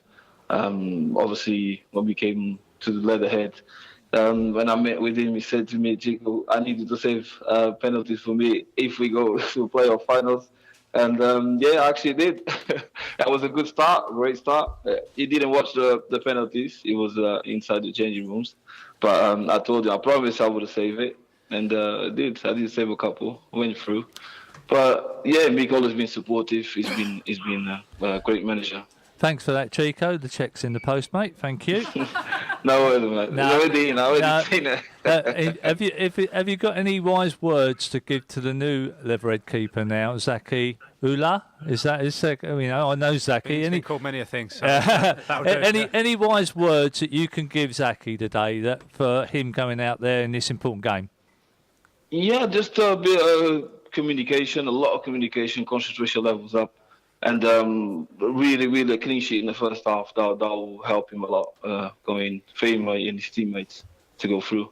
But making sure we've got a clean sheet, concentration levels up, of course, obviously. Now, Chico, we've got you on today. You're going to be the first player this season to play our brand new feature, which is called Super Sub. So you get your chance to put yourself onto our leaderboard and be the first person to do it. Now, how it works is, I'm going to give you a list of questions. There's 10 questions. You need to do them as quickly as you can. We're timing you. But the idea of this is that you substitute the correct answer for a wrong one. So if I answer you a question, then you need to not give me the correct answer. So you can say anything else as long as it's not the correct answer, okay? And what we've obviously done is we've done it, so it's very tempting to give. I'll try. I'll still tell you about it, but I'll try. As long as it's clean. Yeah, as long as as long as it's clean. So we'll see how this goes. We've got 10 questions for you, and you need to give not the correct answer. It's called Super Sub. We're going to start the clock right now. Which Bostik club is Glenn Tamplin the owner and manager of? Western. What does the referee blow to start the game? The football. How many players are in a football team? 12. Complete the team name. Dulwich. Billericay. Hey. What colour card does the referee show when sending someone off? Green. Who is David Beckham married to? There you go. It could be anyone. Britney Spears. Tottenham Hotspur play in which major city? Manchester. Who sponsors this year's FA Cup? There Wembley. What shape is a football? Square. What do players wear on their feet when playing football? Hats. Brilliant. Right, we'll stop the clock. There we go. Well done, Chico. Excellent. It's a little bit harder than it sounds, isn't it? It is. It's very hard. What time did Chico do it in it, Remy? Chico did it in 1 minute and 2 seconds. So, and he's in the top of the leaderboard because we've only got one player in it. So. Yeah, great news for you, Chico. You're top of the board because you're the first person to play. So there we go. Really. I'm sure Basta will be happy to. Hey, Mick. Yeah, you ain't let me down, mate. Well done. Listen, thanks for coming on, and best of luck for the rest of the season with Banstead. Thank you very much, guys, and good luck for Leatherhead as well. Cheers, guys. Brilliant. Thanks very much, Chico. Nice to get someone on for Super Sub. Did quite well, I thought. There's going to be a real challenge for players to get to the top of that leaderboard this season. Plenty more to come on the show between now and midday as we look ahead to Leatherhead against Billericay in the FA Cup first round. We'll be back after this. You're listening to Back of the Net, powered by Promote UK. We're really good at what we do.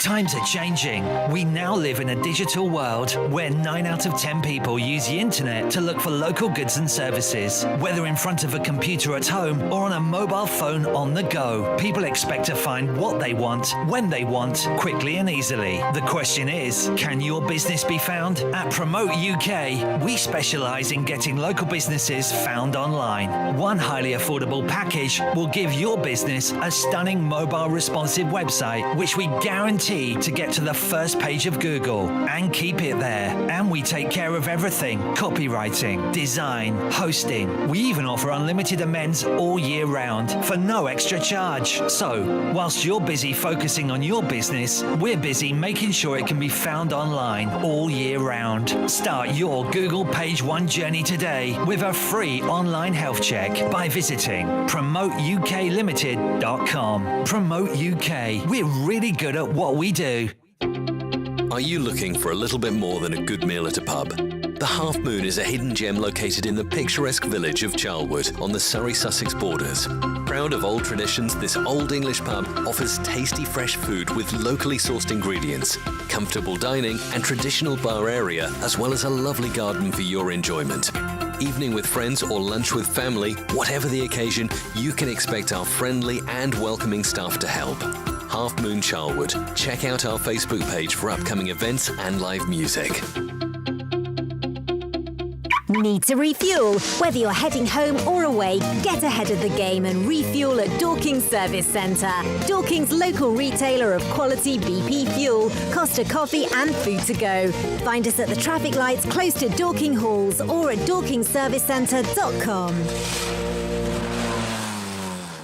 From Premiership to Playground, MH Goals has everything you need for an outstanding football match, including aluminium and steel football goals, nets, line marking machines, team shelters, boot wipers, and much more. Buy with confidence direct from the manufacturer with great prices available across our whole range of sports equipment. What's more, we offer fantastic discounts for all FA affiliated clubs. We pride ourselves on British manufacturing. We make all our football goals here in the UK and conform to the latest British and European safety standards. So call MH Goals direct on 01502 711 298 or visit our online store at mhgoals.com. Head to backofthenetsouth.co.uk tomorrow morning for video highlights and full match reaction of today's games. Back to your favourite non-league football show, powered by Promote UK. We're really good at what we do. Back of the Net, where it matters.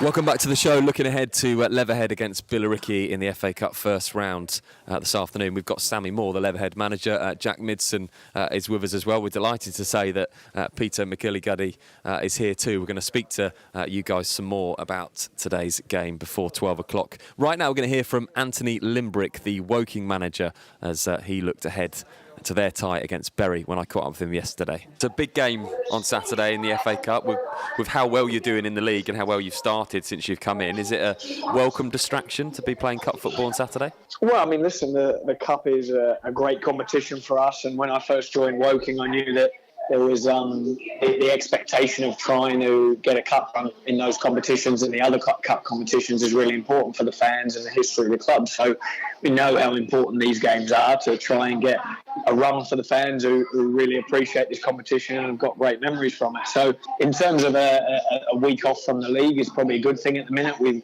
Unfortunately we've lost a couple of games on the bounce. So even though we've had a good start, we're still up there we're really looking forward to the cup game and think it's definitely coming a good time for us. Yeah, you've made a really good start as manager, as you say, just outside the playoff positions with the new playoffs this year. Last 3 games you have lost. What do you put that down to? Well, I think we're a very young side, so we've and a new side as well. So although we had a good start, it still takes a lot of coming together as a squad, and sometimes a little bit of youthful enthusiasm can hinder you at times in some games. So we've been given maximum effort and work rate and everything like that. So we can't put it down to that, but just a few little lapses are defending from us as a team, and also just not being a little bit clinical in that final third and taking our chances and maybe killing the game off when we score the first goal in a couple of games as well, or getting ourselves back in the game and staying in it. So a combination of a few things really that we'll look to put right on Sunday. Could the draw have been a little bit kinder to you? Yes and no. I mean, you could argue that you'd like a team that's lower down to play first to try and get someone bigger later on. But I mean, look, they're a League One team. They're a team with a lot of good players in it. I know they haven't started that well this season, but I think any team that you're playing that's 2 leagues above you is going to be a tough test at home. But I think that's a real great thing for us as players and staff and the fans, that you want to look to get a scalp early on in the competition. So I think it'd be a great achievement for us if we did win on Sunday. We've got every chance to win, and I think there's no pressure on us. So yeah, we're happy that we're at home. We really rate our home form highly. We've only lost 2 games there, so in terms of the draw, we're just happy that we've got a home draw, really. And for you, is there any different approach because it's an FA Cup game as far as team selection and the things that you do to prepare for the game? No, I mean, the only thing is in terms of our training week, really, we've had an extra training session in on Saturday, so that'll give us 4 training sessions this week, which gives us an extra day of recovery and also preparation day for the game on Sunday. So apart from that, really, the structure of the week changes slightly, but the rest is still the same. We do the same amount of research and analysis on the opposition, and we'll be briefing the players the same as we do for any other game. Really, it doesn't change for us. We make sure we're planned and prepared for every match, and this one will be no different. I'm sure you got asked this question a lot when you joined in the summer, but I've waited to early November. Has your aims and objectives changed for the season of how well you've started? Have you got new aims that you perhaps didn't have in the summer? Yeah, no, they haven't. We're still looking for the same target, like we said before, was the top half of the table finish. We find ourselves in 8th spot at the moment, but it's so tight, isn't it? So we're only sort of 4 or 5 points off the top, but then equally 4 or 5 points off being something like 15th place. So it just shows if you put a good run together, how well you can climb the league, but then also if you put together not so good a run, how quickly you can fall down the table. So we're under no illusion how tough this league is, and if we finished in the top half of the table, that'd be a great achievement for us. So despite our good start, we've still got the same targets. We as players and staff take it each month at a time and set our goals and objectives for the month and how many points we want and what we want to achieve. So we'll be continuing doing that and then see where we come at the end of the season. Back of the net, where it matters. And James, obviously being a Woking fan yourself, Anthony Limbricks, he's come in and he has turned them round. I mentioned in the interview there the fact that this season there are 2 more places up for grabs in the playoffs in that division is really going to help, and he said it himself, a Woking out. Yeah, absolutely. I think Anthony had a very difficult job coming into a Woking side that was starting to falter a little bit. That's no disrespect to Gary Hill. I think they had got themselves into a position that Gary could take them as far as he could go, and they needed a new direction. And there's no word of a lie that employing Anthony was a bit of a gamble. But you've seen with other people, such as the Cowley brothers at Lincoln, that was a gamble as well. But it's paying off at the moment. You just need to look at the average attendances at Kingfield at the moment. They're averaging about 18 to 1900, which I think is extremely good. I know there was an incentive earlier on in the season where they're asking fans to pay £99 for a season ticket, which is a great incentive.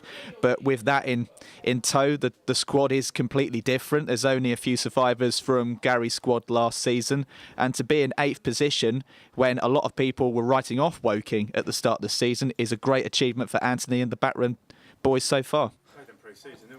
Playing in pre-season, and it's hard to tell from pre-season games. They looked like they had a lot of work to do. I think Anthony was trying to do things in the right way. Obviously, don't click straight away as soon as he comes in. But you'd like to think if people try to do things in the right way, they get their justice, which is what we're trying to do here. We try and do things in the right way. Hopefully, in the long run, it pays off. Yeah, absolutely. And they've got FA Cup pedigree Woking as well. Yeah, definitely. I won't go into detail and bore everybody around the table about Woking's pedigree in the FA Cup, but the fans have really needed a decent cup run. It's been a long, long time since Woking have had a very, very good cup run. I think the last decent run we had was to get to the FA Trophy final when we played against Grays at Upton Park. The least I say about that, the better. It was not a good day as Woking supporters, but I think if we have a decent run in the FA Cup, if it's possible, looking at Bury's form at the moment, they're really not doing well at all in League One. Of course, they sacked Lee Clark earlier on this week. Their main top scorer is somebody I think we all know around the table, Jermaine Beckford. But the last time he scored was nearly a month ago, and that was their 2-1 away defeat at Blackpool. So they're lacking goals, they're lacking confidence, and Woking will go into this with real expectation that they could get through to the second round today. And it would be great today for this area, for Surrey, if Leatherhead and Woking were to win. It would be good. Yeah, it's good for the area. I know, like Glenn's saying, he's trying to transform the whole area. I don't think we're going to quite do that with one game, but it does bring a little bit into the club. We're trying to increase the crowds, and we try and tap into Wimbledon as well, which is pretty close to here, with me and Sammy's history and a couple of the other players. And the days they don't have games, we try and get them in. So little bits like that and little cut runs for clubs in certain areas does give the area a little buzz football-wise. And wouldn't it be nice to see Leatherhead Woking in the FA Cup second round? That'd be a great local derby, wouldn't it? Not playing each other, hopefully. Yeah, mouth-watering. OK, let's have a look at some of the stories around non-league. There's quite a few going around this week, and after 18 years at Lowestoft Town, Aidy Gallagher stepped down as first-team manager this week following discussions with the chairman. On Thursday, the club appointed Dale Brooks as the manager on a permanent basis, with a long-term objective being to stabilise the clubs in terms of getting fans through the gates. It's important to get supporters back in, and he said they need to play a brand of football that makes supporters want to come and watch them. Mick, this is an interesting story because we went up to Lowestoft Town earlier in the season, and you talked much about the fact that the club weren't perhaps where the supporters wanted them to be, but Aidy Gallagher was talking about youth and the difficulty of bringing players in, and after 18 years he's gone now. Well, all clubs have to change personnel, as I well know in the past for a few clubs that I've been to. It was strange talking to him for a club of that size. He was quite downbeat, and he didn't portray the confidence that maybe the supporters that would be expecting. He was playing it down quite a bit, and I think I picked it up on the day that the supporters really want to be hearing that for a club of stature of Lowestoft. Obviously, I remember I forgot that he took them to Wembley in that Vars final as well, and they had 15 to 18,000 turn up that day at Wembley because that was the Vars final I went and watched. And and it's always quite strange to keep seeing the assistant managers end up getting the job. Like obviously that's happened.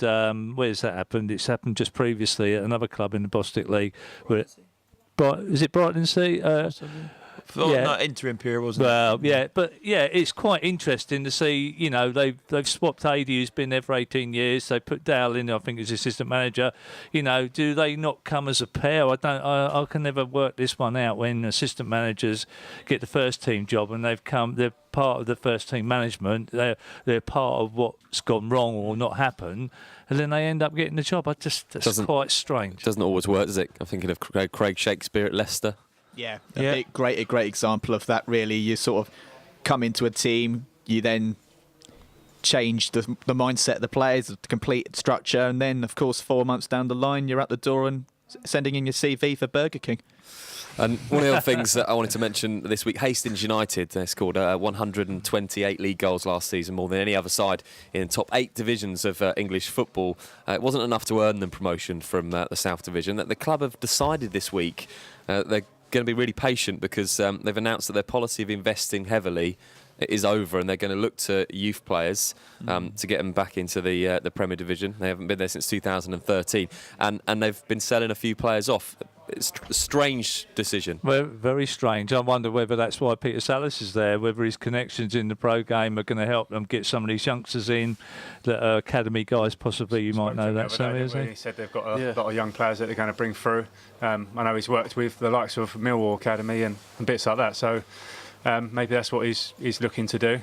Might not be fully his idea, but like I say, if you try and do things in the right way, then in the long run, hopefully it'll pay off. But we'll soon see. I'm not sure the fans are quite happy down there. You know, obviously what happened last year went really close, and I know Darren Hare really well, and you know he was saying everything was in place last year to go up, and they just missed out. And you know, I think the fans wanted to go again this year, and their budget's a very good budget down there. So I think obviously that's stopped now, and it's going to be tough down there now because then they're getting closer to the bottom, and the last thing you want to do is get drawn into a relegation fight when you've got kids playing. So it's a strange one. Yeah. What's the balance, Frank, between this youth policy we hear talked about all the time, bringing youth players through, growing your own players and doing it that way, and there's got to be a balance to be had here? Yeah, definitely. Experience is always invaluable, isn't it? I mean, we made the decision to bring in some experienced players this season because having played in this division for the first time this year with this group of players, it was evident from the first 5 or 6 games that even the players that we had kept on that had won the division below last year sort of collectively just weren't getting the results and the performances that we wanted. So we brought in boys that were experienced, that have sort of tried and tested at this level of football, but definitely got to get a good healthy balance of experienced players with youthfulness, because young players are going to want to go out there with that attitude every single week, and we've talked about mentality already this morning, and young players very often play with no fear, and that can be important when you go away to whoever you play in the divisions, because you need young players that are going to work really, really hard, and they're going to learn things from your more experienced heads in the team. So definitely a healthy balance, but I'm just as surprised as everybody else is with Hastings, really, because we played them home and away last season, and I thought they were a good side. I was there for the playoff games as well. And when Franny Collin and the midfielder Mick, not good with names this morning, Matt Bodkin, they left, didn't they, early in sort of pre-season, and they went to Margate. And I think for me that was the first sort of signs that Hastings might not be as formidable as they were last season. I think me and Sammy spoke the other day about Worthing as well, and I know they've got a lot of obviously tiny budget. They've got a lot of academy lads coming through, and they're probably the best footballing side that we played. The way they're trying to do things, we couldn't get near them for a while, and you think there's all these young lads, but because they've been together and they're probably training together pretty much every day, then it does help. But you have got to add a few experience in, because especially towards the beginning of the season they were struggling. You maybe need that finished product, which is a goal at the other end, but you need to have sort of that balance in your squad to change it as and when you need it, really. And as an experienced player, when you look at the younger players that are coming through, I'm guessing you like it when you can see a young player that will just is fearless and can run around the pitch and make the tackles and just keep going for 90 minutes. For you, they can draw on your experience, but you can also reap the benefits from that. A lot of the help is like game management, because obviously you go charging around and then you're out of shape. So you've got to find that balance when you go and press. Hopefully you can go and press together. The sort of young lads' enthusiasm is brilliant, and you need that. But when they're charging out their shape and leaving someone else open, then that's when you got to find your balance and maybe give them a little G up and say, listen, choose your times to press. Defenders will tell you behind when to go and press, and they'll tell you to stay. So you need experienced players in each position and a group of young, enthusiastic, normally good technical players around you. Can I just step in there? Obviously, I'm not sure you are aware, you probably are. Obviously, I've been looking at the youth sides down here, and obviously your reserves and your under-23s. I mean, are you looking, I'm putting a few out. I know Perry is, and I know you appreciate what he's doing behind the scenes down there. Are you likely to, I know it's a big jump up there, but to likely invite them in the training and promote some of these youngsters that are around the scenes here playing in these younger youth groups and what have you? Yeah, we've got two on the bench today. Will Seeger and Chris, who's been playing for the youth team, who've been training with us for since the start of the season, and they've shown great signs, and they're just fearless at the end of the day. They don't a game like this today, there won't be no fear or anything like that. We've got a couple from AFC Wimbledon who got released, who done really well in the FA Youth Cup, and one of them, Nathan Wood, who will probably come on today, and you'll see his quality and see how good he is. So it's having that balance. We're not a club to throw youngsters in and wait for them to progress, because we haven't got the time, we haven't got the training days to give them the time they need. But for us, is for the younger ones, is maybe can we tap into AFC Wimbledon and say, you might need to go and train with them, every day, and then play for us, at the weekends. It's a partnership what we're trying to get with AFC Wimbledon. So we need that experience, we need that balance. We want to. When we first come into the football club, we wanted to put Leatherhead back on the map. We wanted an FA Cup run. We want to finish as high up as in the league, and obviously it's about building foundations. It's about building blocks, and I think next season, I think it's going to be an exciting season for us. Another story that caught my attention across non-leagues, and I'll come to you guys in a moment to see if you've got anything. But the game, police were called to Rugby Town's ground after a late tackle led to a mass brawl among players. The Midland League Cup game against Coventry Copeswood, the Bolton Road on Tuesday, was abandoned in the 43rd minute by referee Darren Lasker after players traded punches with each other after the late challenge, and the fracas lasted for several minutes as substitutes left off their benches to become involved in the melee, and the police were called. I mean, we want a little bit of a tackle in the middle of the pitch, but perhaps not that far, Mick. No, not that far, but this guy must have seen some proper nasty stuff. I was going to ask you, Peter, have you got any stories like that? I had a beer with him after. Yeah. The thing is, when you're very skillful, you get kicked all over the place in my day. That's how it was. You could hear him screaming from the other side of the pitch, just kick him. Just kick him. That's all. And the referee just proper 1960s challenge. Well, you only have to look at Ron Harris to know that. Yeah. Really, people like that. Absolutely. I don't like that type of player myself, but that was another challenge. I wasn't a kicker, I was a footballer, but you need a few kickers in the side. As a supporter, though, I used to like a little bit of shenanigans going on the pitch personally. So if you could oblige a little bit today, Sammy, but just hype it up a little bit. There'll be a few tasty tackers out there today. Don't worry about that. That's what we want. Glenn's probably listening, so we want a little bit of that, don't we? He'll be the one doing it, probably. Run on. Right. Have you got anything from across non-league this week, James? Just a mention for Juan Luque at Heybridge Swifts. It's a really interesting story. BBC have covered it a little bit. A 25-year-old player, former Barca Academy player, who was signed in the summer by Jody Brown at Heybridge as part of an incentive called England the Chance, which was set up by another Heybridge player, which was Guillem Ramon. And he's managed to bring in 21 players during the summer. They came across from Spain, Andorra and Argentina. And he's part of a Spanish trio, which is at Heybridge. So great story, and hopefully he makes a name for himself today against Exeter. Still to come on the show, we're going to speak to Lewis Stark, the Heybridge captain, and Gary White, their chairman, ahead of their game against Exeter City this afternoon. We'll also get a couple of supporters from both of these clubs on the phone, and we'll talk more about the big game this afternoon between Leatherhead and Billericay, 2 o'clock kickoff. You're listening to Back of the Net, powered by Promote UK. We're really good at what we do. Times are changing. We now live in a digital world where 9 out of 10 people use the internet to look for local goods and services. Whether in front of a computer at home or on a mobile phone on the go, people expect to find what they want, when they want, quickly and easily. The question is, can your business be found? At Promote UK, we specialise in getting local businesses found online. One highly affordable package will give your business a stunning mobile responsive website, which we guarantee to get to the first page of Google and keep it there. And we take care of everything: copywriting, design, hosting. We even offer unlimited amends all year round for no extra charge. So, whilst you're busy focusing on your business, we're busy making sure it can be found online all year round. Start your Google Page One journey today with a free online health check by visiting PromoteUKLimited.com. Promote UK. We're really good at what we do. From Premiership to Playground, MH Goals has everything you need for an outstanding football match, including aluminium and steel football goals, nets, line marking machines, team shelters, boot wipers and much more. Buy with confidence direct from the manufacturer with great prices available across our whole range of sports equipment. What's more, we offer fantastic discounts for all FA affiliated clubs. We pride ourselves on British manufacturing. We make all our football goals here in the UK and conform to the latest British and European safety standards.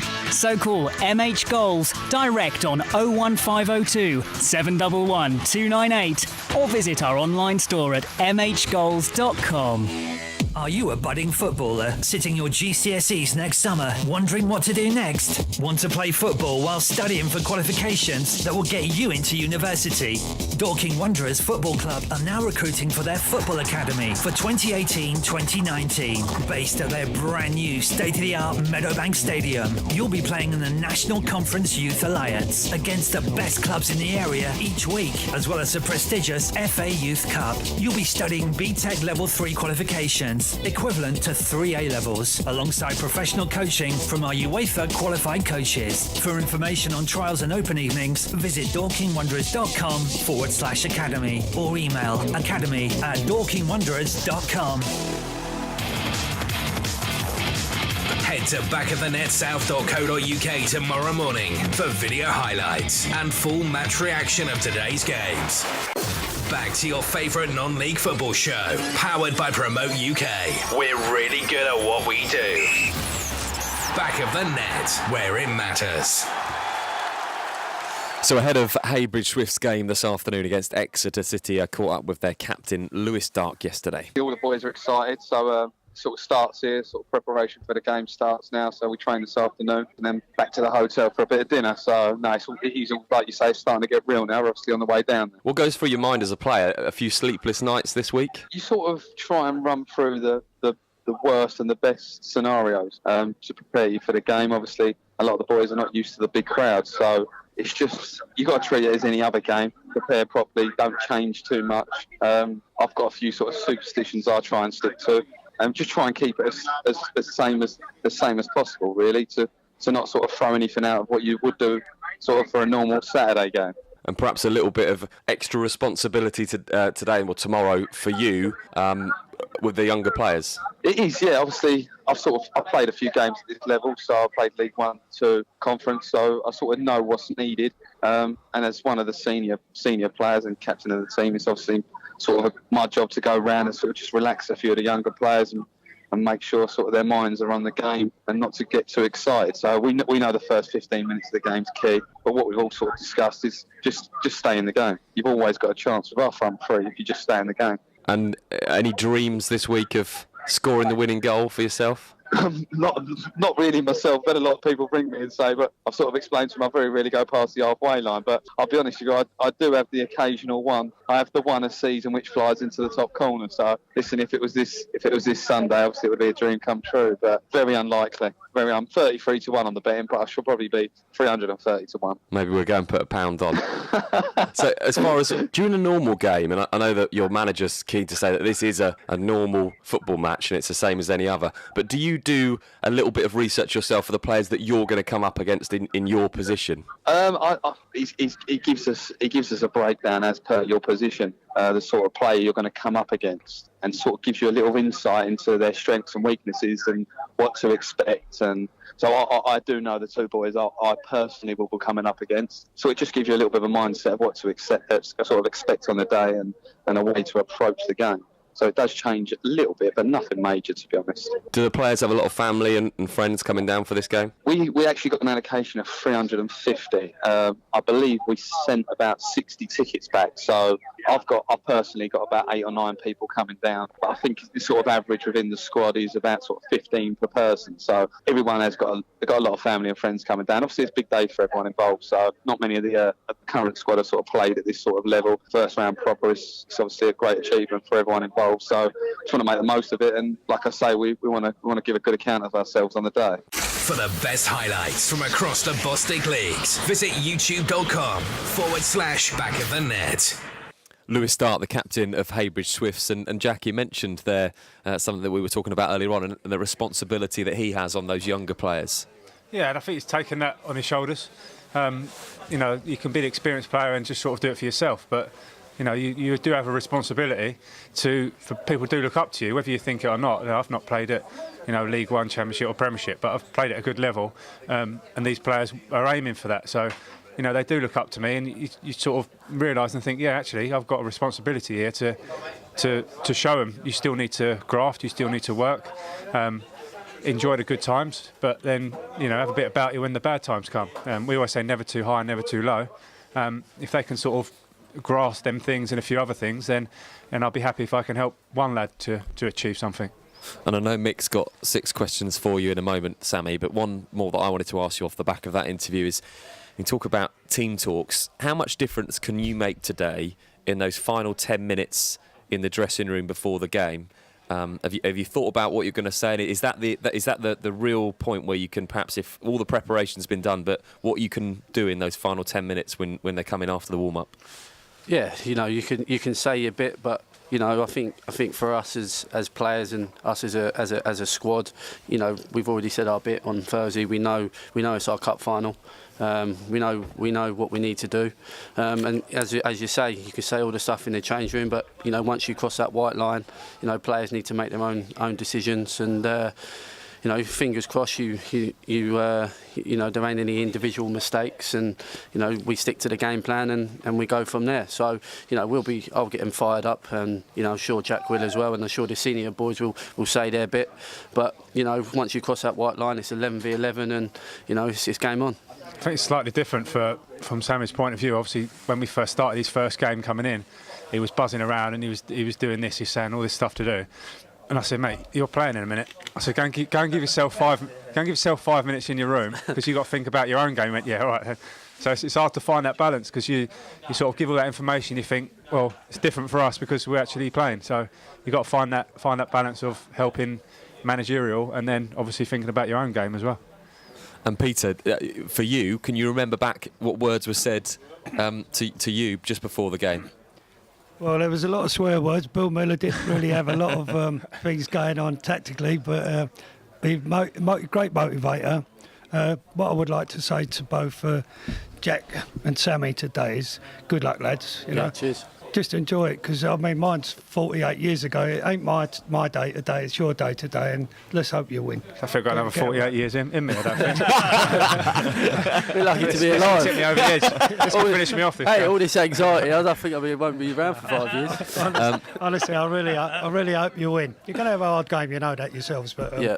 Who would have thought we could have beat Colchester or Brighton and do so well against Leatherhead? No one. No, exactly. But we did. So you can win today, and good luck. No, appreciate it. I really hope you do. And Mick, you've got 6 questions for Sammy, 6 quick-fire questions that you always do to the managers. I'll let you get those across now. Well, the first one, have you got any influence to get the heating on in this clubhouse? First off, that's Mate, my first question. I'm sitting nearest to the door. Actually, the boiler went on Tuesday, so they've just fixed it now. So right. I think they're keeping the cost down, I think. Okay, all right, okay. I don't think they put 50p in the meter. Here we go, right. Manager or a player, because obviously you play, that you've had the most aggro with? Jim Magilton. Jim Magilton, and who's he played for? He was at Ipswich, and I was as I was a player, and then he became manager, and he was proper on me in training, wanted the best out of me. You know, even if I put a slight pass wrong, he was on me, and he said, if you don't buck up, I'll send you back with the kids. Wow. And a player that you think you've seen or watched this season you'd like to bring in the squad that might be playing for another team this year around, that you would think would strengthen your squad? Best player we've probably come up against is... No, that you want to bring into yours, that you would bring from another team in this league. Or the best players, that's who he wants to bring in. I'd probably bring Scott Hurd from Folkestone. I think he, when we played against him, his energy, his drive, you know, he was a proper footballer. I know he went to Dagenham and didn't get a fair crack at it, and you know, he maybe just fell short, but you know, I think he makes Folkestone tick, and I think he's a very good player. Any player that brings a wag on his arm to a game? Midson. Hey! Give me a word that you might repeat a lot from the bench or on the pitch. Jack might be best to answer this one. Yeah, get Jack this. I'm surprised he hasn't sworn in this interview, to be fair. It'd be a swear word, I would have It's thought. a swear word. Right. This will be... What's your number 2's most annoying trait? Is that me? Yeah. He has a few, because I work with him as well, to be fair. Probably... Be careful. Come on. I don't know, actually. Too cautious. Yeah, too cautious, yeah. Don't go hell for the leather. Do you want a bad habit then? Has he got a bad habit? Yeah. I'm always wanting him on the pitch. You watch me at him today. And last but not least, what do you think is your best trait, coaching or man management?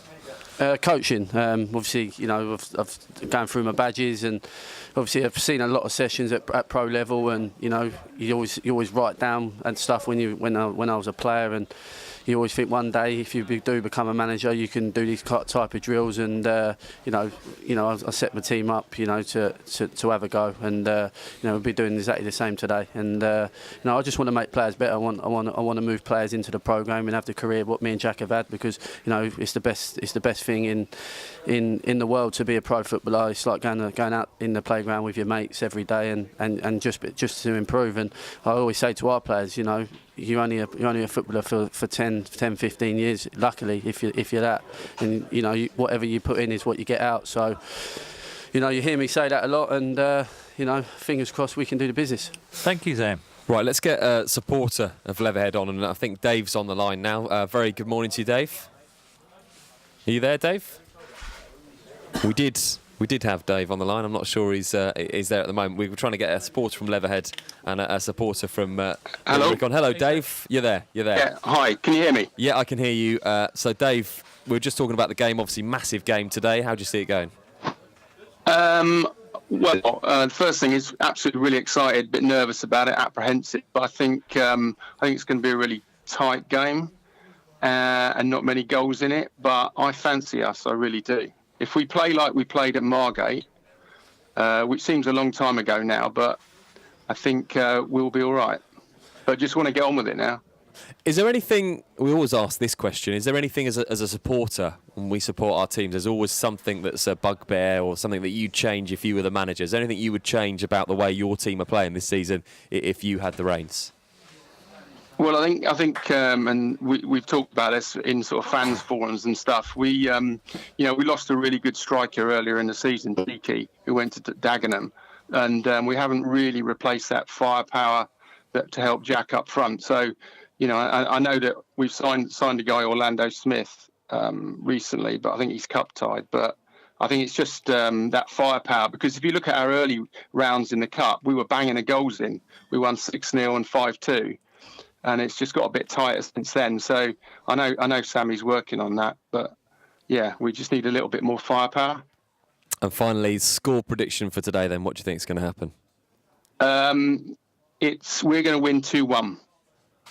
Good prediction. And Sammy, let me just bring you in for that. Is that a fair comment that Dave's made about firepower? Yeah, no. Listen, we had a chat in the fans when me and Jack wanted to put over to the fans what we're trying to do within the club, and not just on the pitch, but it's off the pitch. And we understand that we sold Cheeky, and it come pretty soon than what we thought. But every striker we're going for, just wants that extra bit of money what we haven't got. And the FA Cup, hopefully, fingers crossed, we get through today. Can hopefully we can go in to get who we want then. But I think we've identified that we need a striker, and it was evident that we started so well with Cheeky in the team alongside Miz, because they complemented.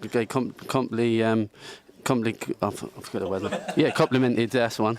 Complemented each other really well, and we're working hard, and hopefully we bring Orlando in, and hopefully he can do the business. And we're always looking out for better players to improve our squad, and but it just comes down to finance at the end of the day. And a club like Leatherhead to have an FA Cup run like it has been amazing, and it's brought in extra money and extra revenue, and it's brought sponsors on board which we wouldn't have had at the start of the season. So in a way it's a massive positive. But we lost our goals, but fingers crossed that we can bring in bring in on Orlando, and he can hopefully do the business. Yeah, I think I saw it printed in your programme today. That's £18,000 that it's worth if you win. Again, no pressure. Dave, thank you ever so much for coming on and enjoy the game. Cheers. Do we have the Billericay fan to come on? We don't have the Billericay fan to come. I think we should keep it even. Let's bring in Stephen, who's a Billericay fan who's flown over from South Africa today. Stephen, you there? Hi, I'm there. How are you? Yeah, I'm brilliant. You looking forward to today's game, Stephen? Yeah, really looking forward to today's game. You know, I've flown over just for today's game here at Leatherhead, and looking forward to a great game between both two very good sides. Where are you based in South Africa? I'm from East London.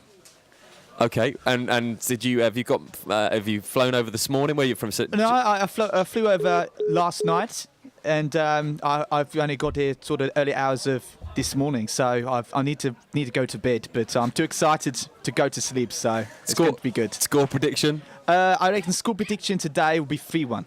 There we go. Like to even things up on the show, so we've got a Billericay fan and a Leatherhead fan on.